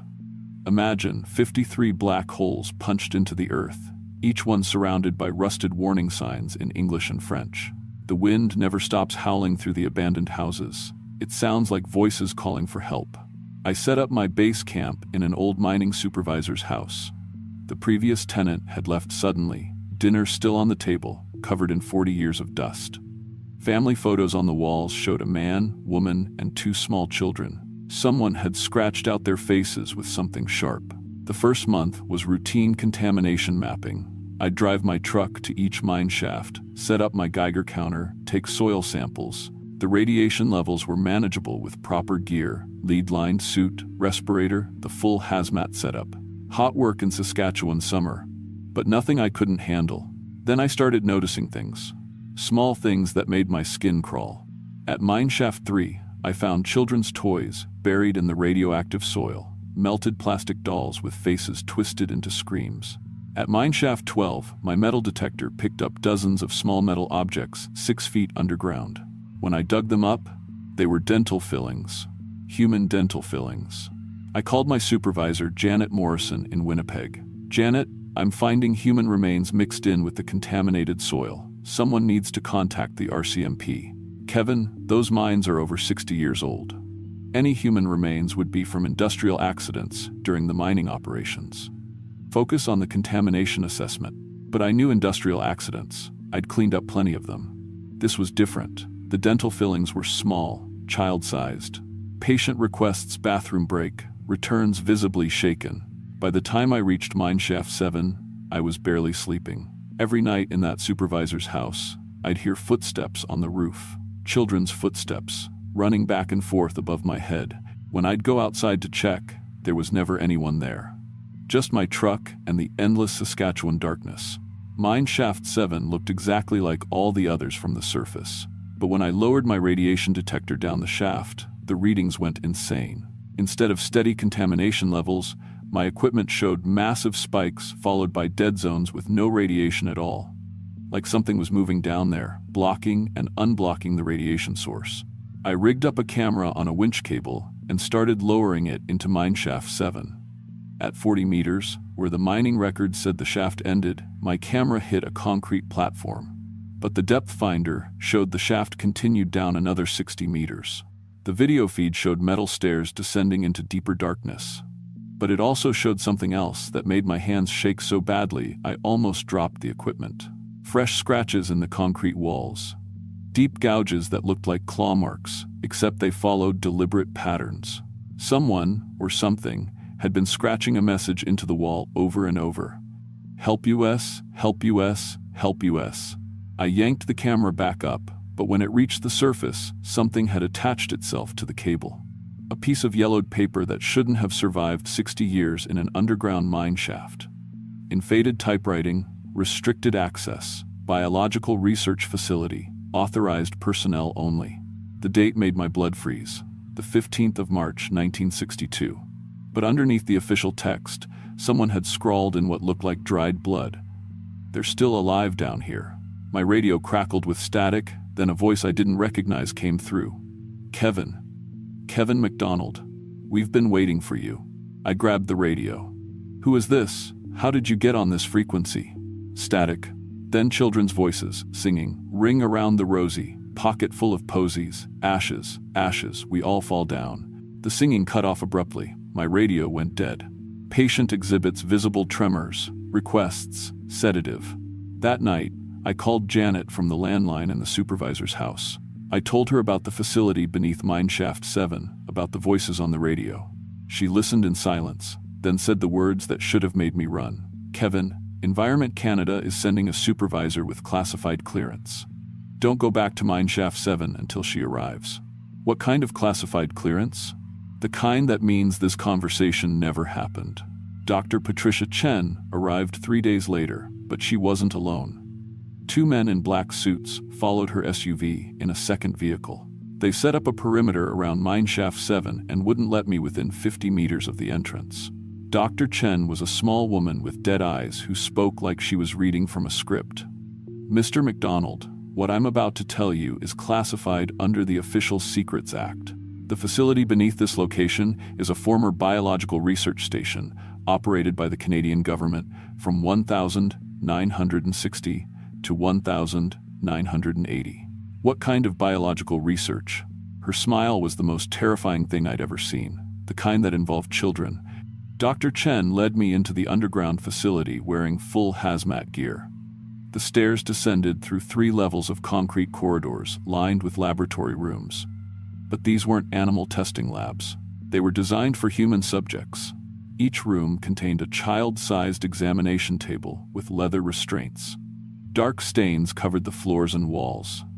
But the worst part was the children's drawings taped to the walls. Crayon pictures of monsters with too many arms, of needles and pain, of doctors with no faces. Dr. Chen, these are pediatric examination rooms. You said this was biological weapons research. It was, Mr. McDonald. We were testing the effects of radiation exposure on developing immune systems. The subjects were indigenous children removed from their families through the residential school system. The temperature in the corridor dropped 20 degrees.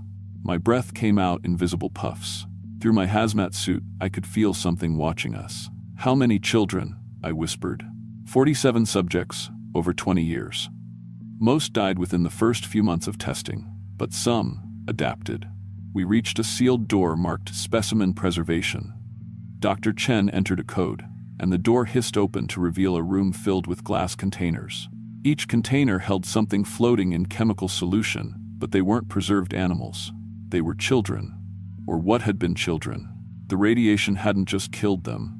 It had changed them, twisted them into impossible shapes, extra limbs, enlarged skulls, organs visible through translucent skin, and their eyes followed our movement through the preservation fluid. Patient experiences severe panic attack, requires medical intervention. Jesus Christ, they're still conscious, I gasped, watching a 10-year-old girl with 4 arms turn her head to look directly at me. The radiation enhanced their cellular regeneration to the point where clinical death became impossible. Dr. Chen explained calmly. They've been aware for 60 years. That's when I noticed the empty container at the end of the room. The label read, Specimen 47. Active containment. Where is Specimen 47? Dr. Chen checked her tablet. Cryogenic storage, sublevel 3. The only subject that achieved full adaptation. Enhanced intelligence, increased physical capabilities, perfect cellular regeneration. It was our greatest success. A sound echoed through the facility, metal scraping against concrete. Then a child's voice, distorted and wrong. Mama, where's Mama? Want to go home. Dr. Chen. That sound is coming from sublevel 3. Impossible. Specimen 47 has been in cryogenic suspension for 43 years. But as we descended to the lowest level, the scraping sounds grew louder. And underneath them, I could hear something else, children crying. Dozens of children, weeping in the darkness. The cryogenic level contained a single room with one massive chamber. Warning lights flashed red, and fluid leaked from broken seals. Through the cracked glass, I could see the chamber was empty. On the floor, written in some kind of dark fluid, was a message. Kevin MacDonald, we've been waiting for you. Dr. Chen's face went white. Specimen 47 knew you were coming. It's been planning this. The lights went out. In the absolute darkness, children's laughter echoed from every direction. But it wasn't playful laughter. It was the sound of something that had forgotten how to be human. Kevin. A voice whispered in my ear, even though nothing was there. Kevin, help us, make them pay. Emergency lighting flickered on, casting everything in hellish red shadows. Dr. Chen was gone. I was alone in the cryogenic chamber, with wet footprints leading toward the exit, footprints that weren't there moments before. I followed the prints through corridors that seemed to stretch longer than they had before. The facility was changing around me, walls shifting, rooms appearing that hadn't been there during our descent. On every surface, children had scratched messages. Help us, make them stop, Kevin, Kevin, Kevin. I reached the specimen preservation room to find all the containers cracked open, preservation fluid covering the floor. But the children weren't floating in the broken glass anymore. Wet tracks led from each container toward the corridors. That's when I saw Specimen 47. It had been a native boy, maybe 12 years old when the experiments began. Now it stood 7 feet tall, its body stretched and twisted by decades of radiation exposure. Extra arms sprouted from its torso. Its skull had elongated to accommodate an enlarged brain. But its eyes were still those of a terrified child. Kevin MacDonald, it said in a voice like grinding bone. Environmental cleanup specialist. 12 years experience. Lives alone in apartment 3B, 127, Henderson Avenue, Winnipeg. Mother Margaret visits every Sunday. I ran. Behind me, I could hear them coming. All 47 test subjects, their radiated bodies scraping against walls, their voices calling my name. Some crawled on multiple limbs. Others moved in ways that human joints shouldn't allow. But they all knew who I was. They all wanted something from me. I reached the stairs, leading to the surface, but specimen 47 was waiting at the top. It had somehow gotten ahead of me, moved through the facility, using passages that didn't exist on any blueprint.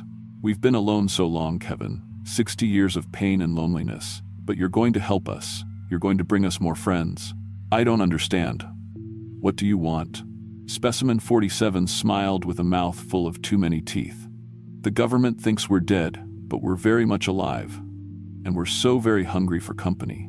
Behind me, the other specimens reached the bottom of the stairs. I was trapped between them and their leader. But specimen 47 held up one elongated hand, stopping the others. Kevin's special children. Kevin's going to help us visit the surface world. Aren't you, Kevin? The creature pressed something into my hand, a small device that looked like a radio transmitter. When you're ready to bring us more playmates, just press the button. We'll come for them. We'll make them just like us. I won't do it. I'll never help you hurt people. Specimen 47 leaned close enough that I could smell the preservation chemicals still clinging to its skin. Oh, Kevin, you don't have a choice. We're in your head now. We know where you live. We know where your mother lives. We know where everyone you've ever cared about sleeps at night. The facility shook as explosions echoed from above. Dr. Chen's voice crackled through a speaker. Specimen 47, this is your final warning. Return to containment immediately, or we'll detonate the charges. Specimen 47 laughed. They think they can bury us again. But we've had 60 years to plan our escape. The facility collapsed as I reached the surface. But I wasn't alone. Specimen 47 and several others escaped through ventilation shafts they'd spent decades enlarging. Dr. Chen and her team were found dead at their monitoring station, torn apart by something with very sharp claws. I told the authorities that a structural collapse had killed everyone inside. They accepted my report. The mine shaft was filled with concrete, and all records were classified. But they didn't get all of them. Patient exhibits severe agitation, speaks rapidly. The transmitter is still in my apartment. Every night, I hear voices on it, children's voices begging me to press the button, to bring them new friends to play with. They know where I live. They know my mother's address. They scratch at my windows when it gets dark. Last week, my neighbor's daughter went missing. 8-year-old Sarah Chen, same last name as the doctor, probably a relative. The police found no trace of her, but I know where she went. I know what she's becoming. Because 3 nights ago, I heard a new voice on the transmitter. A little girl's voice saying, "Thank you for the playmate, Kevin. She's changing so beautifully. Soon we'll have enough children to visit the whole town."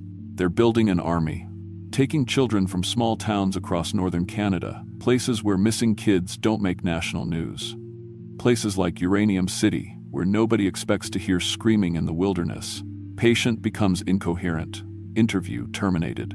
Medical note. Patient.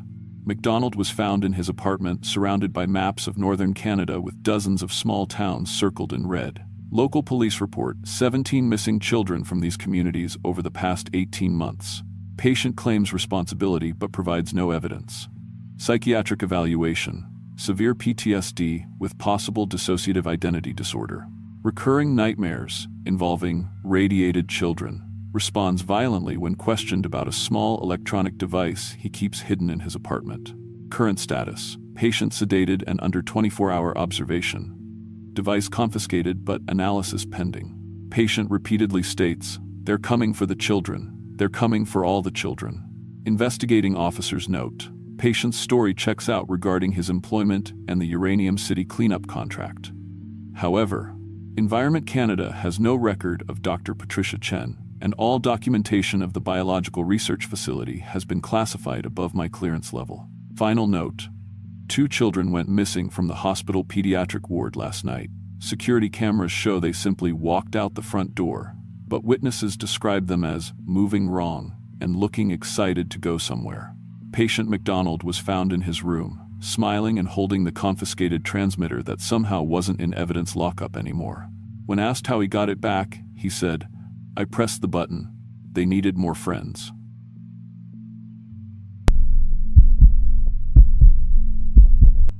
My name is David Sinclair, and what I'm about to tell you happened in Hazleton, British Columbia, during the winter of 2020 to 2021. I'm recording this testimony because I don't know how much longer I'll be allowed to speak freely about what occurred at our elementary school.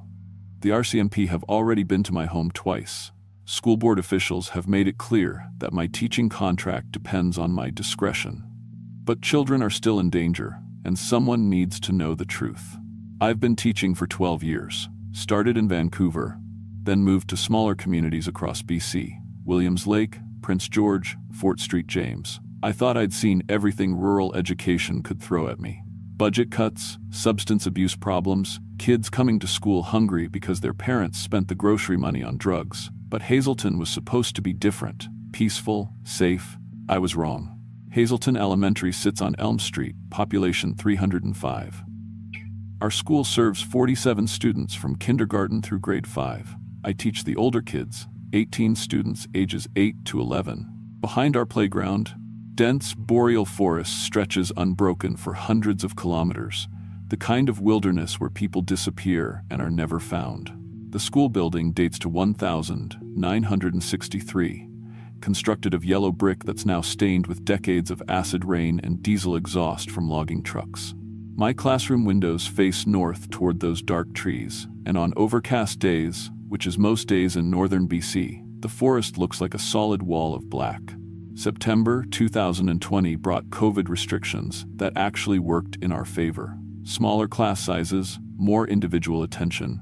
The kids seemed happy to be back together, even with masks and social distancing protocols. I first noticed something wrong during outdoor recess on September 15th. It was a Tuesday morning, around 10:30.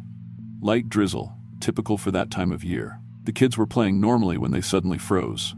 All of them, like someone had pressed pause on a video. They stood perfectly still, staring toward the forest edge where our chain-link fence met the tree line. Not looking at each other, not blinking, just staring. "What are you looking at?" I called out.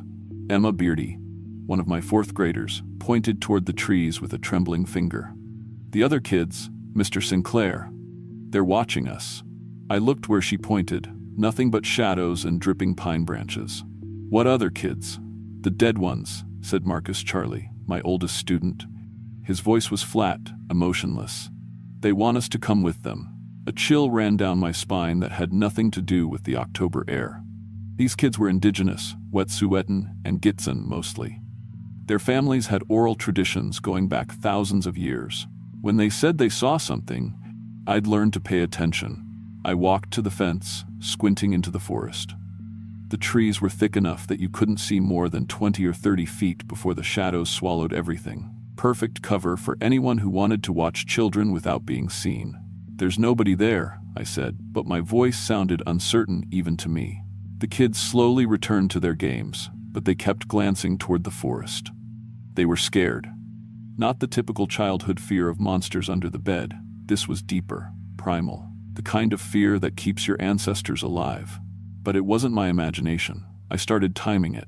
Every recess, exactly 11 minutes in, the kids would stop and stare at the same spot.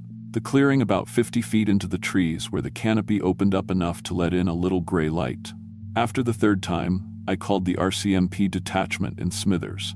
Told them we might have someone watching our school from the woods. Constable Morrison came out that afternoon, took a look around, found nothing. "Probably just kids being kids," he said. "You know how it is. They get ideas in their heads." But I knew it wasn't imagination when Emma started drawing pictures. Detailed pencil sketches of children in old-fashioned clothes, long dresses with high necklines, boys in short pants held up by suspenders, button-up boots, clothing from the 1920s or earlier. The faces in her drawings were gaunt, hollow-eyed, desperate. "Where did you see these children, Emma?" I asked her after class. "In the trees," she said. "They stand there during recess. They try to talk, but no sound comes out. They look hungry." Other students started having the same visions. Always the same spot in the forest. Always children in period clothing. Always the sense that these children were trying to communicate something urgent. Then the nightmares started. October brought frantic phone calls from parents. 7 families reported the same disturbing dream affecting their children. Every night for 2 weeks, David wakes up screaming about children calling his name from the forest. Mrs. Chen told me during a parent conference. He says they want him to come outside and play with them. But when I ask him to describe them, he just cries. The nightmares were remarkably consistent. Children in old-style clothing standing in a forest clearing. They beckoned to my students, mouths moving desperately but no sound emerging. In the dreams, the ghost children looked starved, with sunken cheeks and protruding ribs. They held out skeletal hands, begging for help. But what disturbed me most was what the children said during their nightmares. Multiple parents reported their kids speaking in their sleep in languages the families didn't recognize. Guttural sounds, flowing phrases that seemed to come from deep in their throats. I started researching local history, looking for any explanation for what we were experiencing. What I found made my blood run cold. From 1889 to 1956, the Hazleton Indian Residential School operated on the exact site where our elementary school now stands. The residential school was part of Canada's systematic cultural genocide. Kill the Indian and the child was their official motto. Children were taken from their families, forbidden to speak their languages or practice their religions. The conditions were hellish. Overcrowded dormitories, contaminated food, inadequate heating. Physical and sexual abuse was routine. Disease spread rapidly through the malnourished student population. According to government records I found in the provincial archives, 387 children died at the Hazleton Indian Residential School over its 67 years of operation. Most were buried in unmarked graves on the school grounds. Their families were never told where their children were buried. Our current school was built in 1963, using the same foundation as the residential school. We were literally sitting on top of a mass grave. November 15th changed everything. It was afternoon recess, around 2 p.m. The sky was the color of dirty steel, and the forest looked darker than usual. I was doing my usual perimeter walk when I decided to get a closer look at the spot where the kids always stared. I walked right up to the chain-link fence. The trees were about 20 feet away. As I stood there, studying the shadows, trying to figure out what the children thought they were seeing, the temperature dropped at least 10 degrees in the span of a few seconds. My breath began forming clouds in the suddenly frigid air. The forest went completely silent. No bird sounds, no wind in the branches, nothing. That's when I saw them. Children's faces emerging from the shadows between the trees. Translucent at first, like looking through fog, but becoming more solid by the second. 5 or 6 of them, exactly as Emma had drawn them. Emaciated faces with hollow, desperate eyes. Clothing from the early 1900s. But these weren't peaceful spirits. Their mouths hung open in silent screams. Their eye sockets were dark holes, and where their teeth should be were rows of sharp, yellowed points. Their fingernails had grown into long, dirty claws. They were looking directly at me with an intensity that made my skin crawl. When they realized I could see them, they began moving their mouths frantically, trying to communicate. Their expressions were frantic, angry. They weren't trying to befriend my students. They were hunting them. Then they started beckoning. Not gently, but with violent, jerky motions. Demanding. Their faces contorted with rage when I didn't move toward them. I spun around. My students were lined up along the fence, staring at the ghost children. But their expressions weren't fear. They were blank, glassy-eyed, like they were hypnotized. "They're so hungry," Emma said in a monotone voice. "They've been waiting so long to eat." "Eat what?" I asked, but I already knew the answer. "Us," Marcus said. "They want to eat us." I quickly herded the kids inside, my hands shaking as I unlocked the school door. But when I looked back at the forest, I saw dozens of them now. Ghost children pressed against trees, clinging to branches, emerging from the shadows, all staring at my students with predatory hunger. That night, I went home and drank half a bottle of rye while researching everything I could find about the residential school. What I discovered in a 1943 government inspector's report made me physically sick. Children at the Hazleton School weren't just dying from disease and abuse. They were starving to death. Deliberately. Food was withheld as punishment. Some children resorted to eating grass, tree bark, anything they could find. Several reports described children so malnourished they looked like walking skeletons. The ghost children I was seeing weren't just spirits of the dead. They were spirits of children who had starved to death. And now they wanted to feed. December brought escalating terror that I couldn't ignore or rationalize away. On December 3rd, Emma's mother found her daughter standing in their backyard at 2 a.m., barefoot in the snow, staring toward the school. When she shook Emma awake, the girl said, "They showed me where the hungry ones sleep, under the playground. They're so cold." 3 more children were found sleepwalking toward the school that week. All in their pajamas, all barefoot in sub-zero temperatures, all completely unaware they had left their beds. When awakened, they described the same thing, ghost children leading them to specific spots around the school where the old dormitory buildings used to stand. But it was what happened to Tommy Michelle that made me realize we were dealing with something far more dangerous than restless spirits. Tommy was my quietest student, a 3rd grader who rarely spoke above a whisper. On December 10th, he didn't show up for school. His mother called to say he was sick, but her voice sounded strange. Scared. I drove out to the Michelle place after school. They lived in a small house about 10 minutes from town, surrounded by dense forest. Tommy's mother, Sarah, answered the door, looking haggard and frightened. "He won't eat," she said without preamble. "It's been 3 days. He says he's not hungry, but he's getting so thin." She led me to Tommy's bedroom. The boy was sitting on his bed, staring out the window toward the forest. When he turned to look at me, I gasped. His face was gaunt, his cheeks sunken. His eyes had dark circles underneath them, and his lips looked bloodless. He looked exactly like the ghost children. "Tommy," I said, "how are you feeling, buddy?" "I'm not hungry anymore, Mr. Sinclair," he said in a voice that sounded too old for his 8-year-old body. "They taught me how not to be hungry. It's easy once you learn." "Who taught you?" "The children in the forest. They know all about hunger. They've been hungry for so long that they forgot how to eat. Now I'm like them." Tommy had lost 12 pounds in 3 days. His mother was desperate, trying to force him to eat, but he refused everything. He said food made him sick now.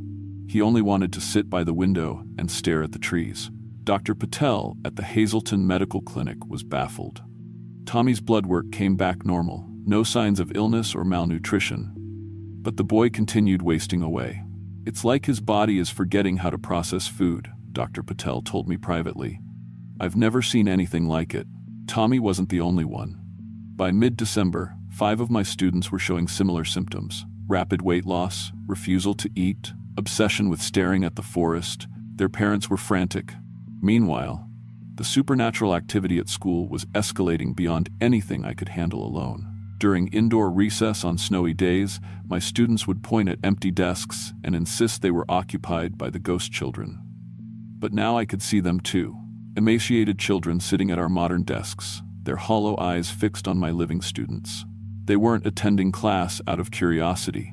They were studying my students, learning their habits, their weaknesses, planning something. The ghost children began appearing in our classroom windows during lessons, pressing their gaunt faces against the glass, leaving no marks or condensation. Their mouths moved constantly, but instead of words, I began to hear something else. Chewing sounds. Wet, grinding noises like teeth working on something tough and fibrous. My students started speaking in languages I didn't recognize, Wet'suwet'en and Gitsan words they'd never learned. But when I had Mary Tate, an elder from the local First Nation, listen to recordings, her face went white. "That's not how we speak," she whispered. "Those are the old words, from before the residential schools. But they're speaking them wrong, backwards. It's like they're trying to summon something that should stay buried." On December 18th, I found Marcus Charlie in the school basement after hours, crouched in the old utility room that sat directly over the residential school's foundation. He was digging in the dirt floor with his bare hands, his fingernails bloody and torn. "Marcus, what are you doing?" He looked up at me with eyes that weren't quite his own anymore. "They told me to dig here. There's something they want me to find." I pulled him away from the hole he'd been digging and saw what had terrified me most. In the loose dirt were small, white fragments. bone fragments. Children's bones. The ghost children weren't just trying to communicate with my students. They were trying to drag them down into the earth to join them in their eternal hunger. That night, I called the RCMP again, but this time, Constable Morrison's response was different. "Mr. Sinclair, I need you to listen carefully. There are things about this town's history that certain people don't want discussed. You need to stop talking about ghosts and concentrate on teaching, for your own good." "Are you threatening me?" "I'm warning you. There are people with a lot of money invested in keeping the past buried. Tourism, development projects, government contracts. Stories about haunted schools are bad for business." He paused, then added, "Besides, those residential school records you've been digging through? A lot of them are classified under the Indian Act. Accessing them without authorization is a federal offense." I realized then that I wasn't just dealing with supernatural forces. There were human elements actively working to cover up what was happening. January 2021 brought the darkest developments yet. Tommy Michel died on January 8th. The official cause of death was failure to thrive. Essentially, he starved to death. But Dr. Patel pulled me aside at the funeral and whispered something that still haunts me. "I did an unofficial examination before the body was released," he said. Tommy's stomach was completely empty, but there were bite marks on the inside of his mouth, like he'd been trying to eat his own tongue. 2 days later, Emma Beardy was found unconscious in the school basement, lying in the same utility room where I'd found Marcus digging. She was hypothermic despite the building's heating system working perfectly. When she regained consciousness, she spoke only in the backwards, Wet'suwet'en, that Mary Tate found so disturbing. It took 3 days for Emma to remember English again. When she did, what she told me made my blood freeze. "They took me downstairs to meet the hungry ones," she said. "There are so many of them, Mr. Sinclair, hundreds. They're buried all under the school, and they're so hungry they've started eating each other. That's why they want us to come down. Fresh food." "What did you see down there, Emma?" "The basement goes way deeper than you think. There are tunnels and rooms from the old school. The hungry children live down there now. They showed me the bones they've been chewing on. Some of them are really old, but some are newer." "Newer?" "Kids from town who went missing. They said Tommy's with them now, and he's hungry too." I reported Emma's account to the RCMP, but Constable Morrison's response chilled me. "Mr. Sinclair, Emma Beardy has a history of psychological problems. Her family has struggled with substance abuse and mental illness for generations. Anything she says should be taken with extreme skepticism." But I knew Emma. She was one of my most reliable students, mature beyond her years. And she wasn't the only one with similar stories. 4 more students had been found unconscious in various parts of the school building over the past month. All in areas directly above the old residential school's foundation. All speaking backwards languages when they regained consciousness. All describing underground chambers filled with starving ghost children. By February, I couldn't ignore the truth anymore. The Hazelton Indian Residential School hadn't just been a place where children died from disease and abuse. It had been something far worse. A place where systematic starvation had been used as a form of torture. Children had been deliberately starved to death as punishment for speaking their native languages or practicing their cultural traditions. The ghost children weren't trying to communicate or find peace. They were trying to satisfy a hunger that had consumed them for over 60 years. They wanted to drag living children down into the earth to feed their endless, supernatural appetite. And someone in authority was actively preventing me from stopping it. On February 20th, everything came to a head in the most terrifying way possible. I was staying late to grade papers when I heard children's voices coming from the basement. Not my students. We'd been in lockdown due to a COVID exposure, so the building should have been empty. I grabbed a flashlight and headed downstairs to investigate. The basement was much larger than I'd realized, with corridors and storage rooms I'd never seen before. As I followed the sound of voices, the temperature dropped dramatically. My breath formed thick clouds in the frigid air. The voices led me to a section of the basement I didn't even know existed, a long hallway with doors on either side. The construction looked much older than the rest of the building. This was part of the original residential school. Through one of the open doorways, I saw them. Dozens of ghost children huddled in what had once been a dormitory. But these weren't the translucent figures I'd seen before. These were solid, real, terrifyingly present.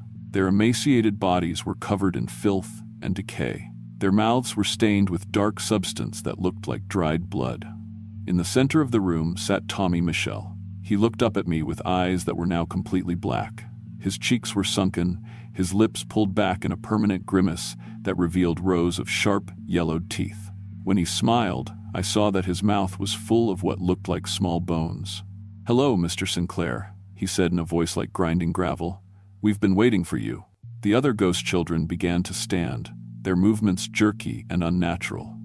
They started walking toward me with predatory intent, their clawed hands reaching out. "Tommy's so much happier now," said a girl in a torn, blood-stained dress. "He doesn't have to pretend to be alive anymore. He can just be hungry like us." "We're going to make all the children hungry," added a boy whose jaw hung at an unnatural angle. "Then they'll come live with us forever." I backed toward the doorway, but it slammed shut with a sound like breaking bones. The ghost children began closing in from all sides. Their mouths opened impossibly wide, revealing throats that descended into absolute darkness. "You can't stop us," Tommy said. "The people in charge won't let you. They make too much money from this place. They know what's down here, and they don't care. The school board gets federal funding for every indigenous student enrolled," explained the girl with the bloodstained dress. "They need our hunting ground to stay open." That's when I understood the true horror of the situation. This wasn't just a supernatural problem. There were human beings in positions of authority who knew exactly what was happening and were allowing it to continue for financial gain. The ghost children lunged at me with inhuman speed. I felt their claws rake across my face and arms as I fought my way toward the door. Their teeth snapped inches from my throat. The smell of decay and dried blood was overwhelming. Somehow, I managed to force the door open and run. I sprinted through the basement corridors with the sound of dozens of feet pounding after me. Claws scraped against the walls. Voices shrieked in languages I didn't understand. I burst through the basement door into the main school hallway and slammed it behind me. The sounds of pursuit stopped immediately, as if the ghost children couldn't follow me past that threshold. But I knew it was only temporary. They were getting stronger, more substantial. Soon, they wouldn't be confined to the basement. I tried to report what I'd seen to everyone I could think of. The school board, the RCMP, the regional health authority, even federal agencies. The response was always the same. Polite dismissal followed by subtle threats about my job security and mental health. But then I received a visit that explained everything. Robert Hawthorne appeared at my door on a Saturday morning in early March. Well-dressed, expensive car, the kind of confidence that comes with serious money and political connections. "Mr. Sinclair, I represent certain interests that have significant investments in this community," he said without preamble. "The stories you've been spreading are becoming problematic." "What stories?" "Ghost stories, supernatural nonsense, the kind of talk that hurts property values and scares away tourists." He sat down at my kitchen table without being invited and opened a briefcase full of documents. "Do you know how much federal money this community receives annually for indigenous education programs?" he asked. $6.2 million. That funds not just your school, but infrastructure projects, cultural programs, economic development initiatives. "What does that have to do with?" "Everything," he interrupted. "Those funds are contingent on maintaining enrollment numbers and demonstrating successful integration of indigenous students into the provincial education system. Stories about haunted schools and supernatural threats to children tend to make parents pull their kids out of school." He pulled out a thick contract and slid it across the table. "This is a consulting agreement. $50,000 annually in exchange for your complete discretion about any unusual phenomena you may have observed at Hazelton Elementary. You'll continue teaching, of course, but you'll focus on education rather than other matters. You're trying to buy my silence about children being endangered. I'm offering you a practical solution to an imaginary problem." His smile was cold. "The alternative is that your teaching license gets reviewed for mental health concerns. We have documented reports of you making bizarre claims about ghosts and underground tunnels. The College of Teachers takes that sort of thing very seriously." I stared at the contract, understanding finally how deep this corruption went. They weren't just covering up supernatural activity, they were profiting from it. As long as indigenous children kept enrolling at Hazelton Elementary, the federal money kept flowing. It didn't matter that some of those children were being spiritually consumed by the hungry ghosts buried beneath the school. "There's one more thing you should know," Hawthorne said as he packed up his briefcase. "Tommy Michael wasn't the first child to die under mysterious circumstances at this school. Over the past 15 years, we've had 6 failure-to-thrive cases. All Indigenous children, all enrolled in your school's federal funding programs. You knew what was happening and you did nothing. We knew that sometimes children die, Mr. Sinclair. It's tragic, but it's also profitable. Dead children can't withdraw their enrollment, and their families rarely ask uncomfortable questions about federal education funding." He left the contract on my table and walked out, leaving me to understand the full scope of the evil I was dealing with. The ghost children weren't just hunting my students.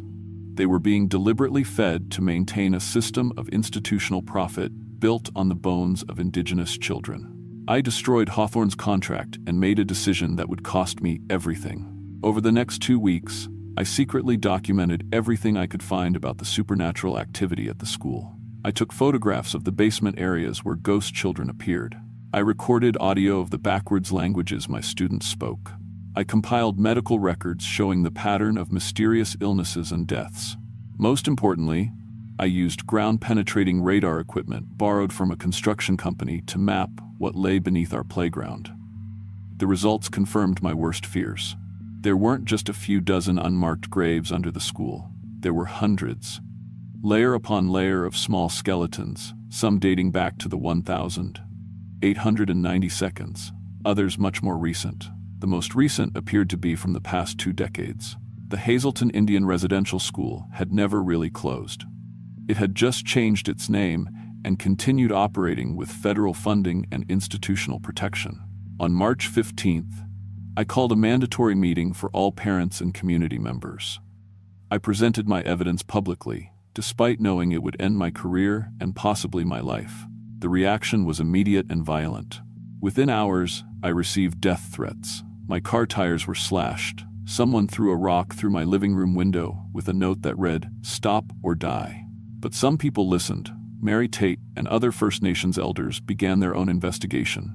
They confirmed what I had discovered and added details that made the situation even more horrifying. "The hungry ghosts aren't just the spirits of children who died at the residential school," Mary explained. "They're the manifestation of institutional starvation itself. They represent the deliberate policy of cultural genocide that tried to starve Indigenous identity out of our children. They feed on more than flesh," added another elder. "They consume cultural memory, language, traditional knowledge. Every child they take is another piece of our heritage, lost forever." The community raised money for an independent archaeological survey of the school grounds. When the results came back in April, they revealed 347 sets of human remains buried beneath the building. Most were children between the ages of 5 and 12. But the most disturbing discovery was that 6 of the skeletons showed evidence of having been buried within the past 20 years. Fresh bones mixed with historical remains, creating a timeline of continuous tragedy. The memorial ceremony we held on May 1st was unlike anything I had ever experienced. As Mary Tate and other elders performed traditional prayers and smudging ceremonies around the school grounds, the temperature dropped 20 degrees. The sky darkened to an unnatural black, and the wind began howling with sounds like children screaming. Then they appeared. Hundreds of ghost children emerged from the earth around the school. Not the hungry, predatory spirits I had encountered before, but children as they had been in life, whole, healthy, wearing traditional Indigenous clothing from dozens of different nations. They stood in silent witness as each name was read aloud, acknowledging their individual existence and tribal heritage. Some wept translucent tears, others smiled for the first time in over a century. But not all the spirits were peaceful. The hungry ghosts, the ones who had been feeding on my students, emerged from the basement of the school with expressions of rage and desperation. They shrieked as the cleansing smoke touched them, their emaciated forms writhing in apparent agony. "They don't want to be healed," Mary Tate explained. "They've been hungry for so long that hunger is all they remember. They've forgotten they were ever children." The battle between the peaceful spirits and the hungry ghosts was visible to everyone present. Light and shadow twisted together above the school grounds. the air filled with voices speaking in languages that predated European contact with North America. It ended when the last name was read. The hungry ghosts dissolved into nothingness with sounds like breaking glass. The peaceful spirits faded gradually, their faces serene and grateful. The supernatural activity stopped immediately. My students were no longer drawn to stare at the forest. The nightmares ended, the mysterious illnesses resolved themselves. But the human evil remained. Robert Hawthorne and his associates didn't give up easily. Within a week of the memorial ceremony, I was terminated from my teaching position for spreading culturally insensitive misinformation. My teaching license was suspended pending a mental health evaluation. The RCMP opened an investigation into my harassment of grieving families and desecration of cultural sites. I was charged with trespassing, mischief, and public nuisance. The legal fees bankrupted me, but I wasn't the only target. Mary Tite and other community members who had supported the investigation faced similar harassment. Federal funding for local programs was suddenly cut or redirected. The archaeological firm that had conducted our survey lost their provincial contracts. The message was clear: anyone who threatened the profitable system built on Indigenous suffering would be destroyed. Today, Hazelton Elementary continues to operate with full federal funding. The memorial garden we planted was removed during renovations the summer after I was fired. The basement areas where I encountered the hungry ghosts have been sealed with concrete and marked as structurally unsafe. New teachers arrive every year, carefully screened for their willingness to focus on practical education rather than cultural distractions. They're paid well and given clear guidelines about what subjects are appropriate for discussion. The children attend classes normally. They play during recess without staring at the forest. They sleep peacefully through the night. But sometimes, if you know what to look for, you can still see the signs. Indigenous students still enroll at rates that seem suspiciously high for such a small community. They come from reserves hundreds of kilometers away. Their families offered special incentives to transfer their children to Hazelton's culturally sensitive education program, and occasionally, a child still dies under mysterious circumstances. Failure to thrive. Sudden onset medical condition. Accidental death during outdoor education activities. The official reports always conclude that these deaths are tragic but unpreventable. The families usually accept financial settlements in exchange for confidentiality agreements. The federal funding continues without interruption. I believe the hungry ghosts are still there, waiting beneath the school. The memorial ceremony may have freed the peaceful spirits, but it didn't destroy the institutional hunger that created them. That hunger is fed by human greed, protected by government bureaucracy, and maintained by the willful blindness of people who profit from Indigenous suffering.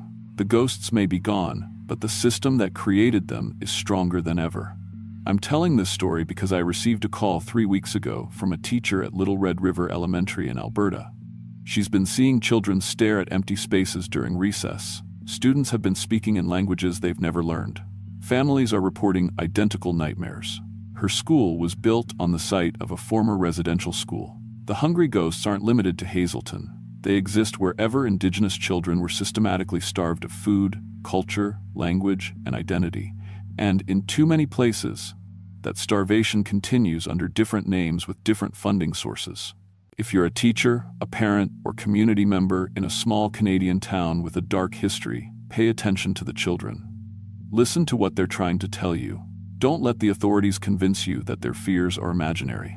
The ghosts may be gone from Hazelton, but the hunger remains. And it's always looking for new places to feed.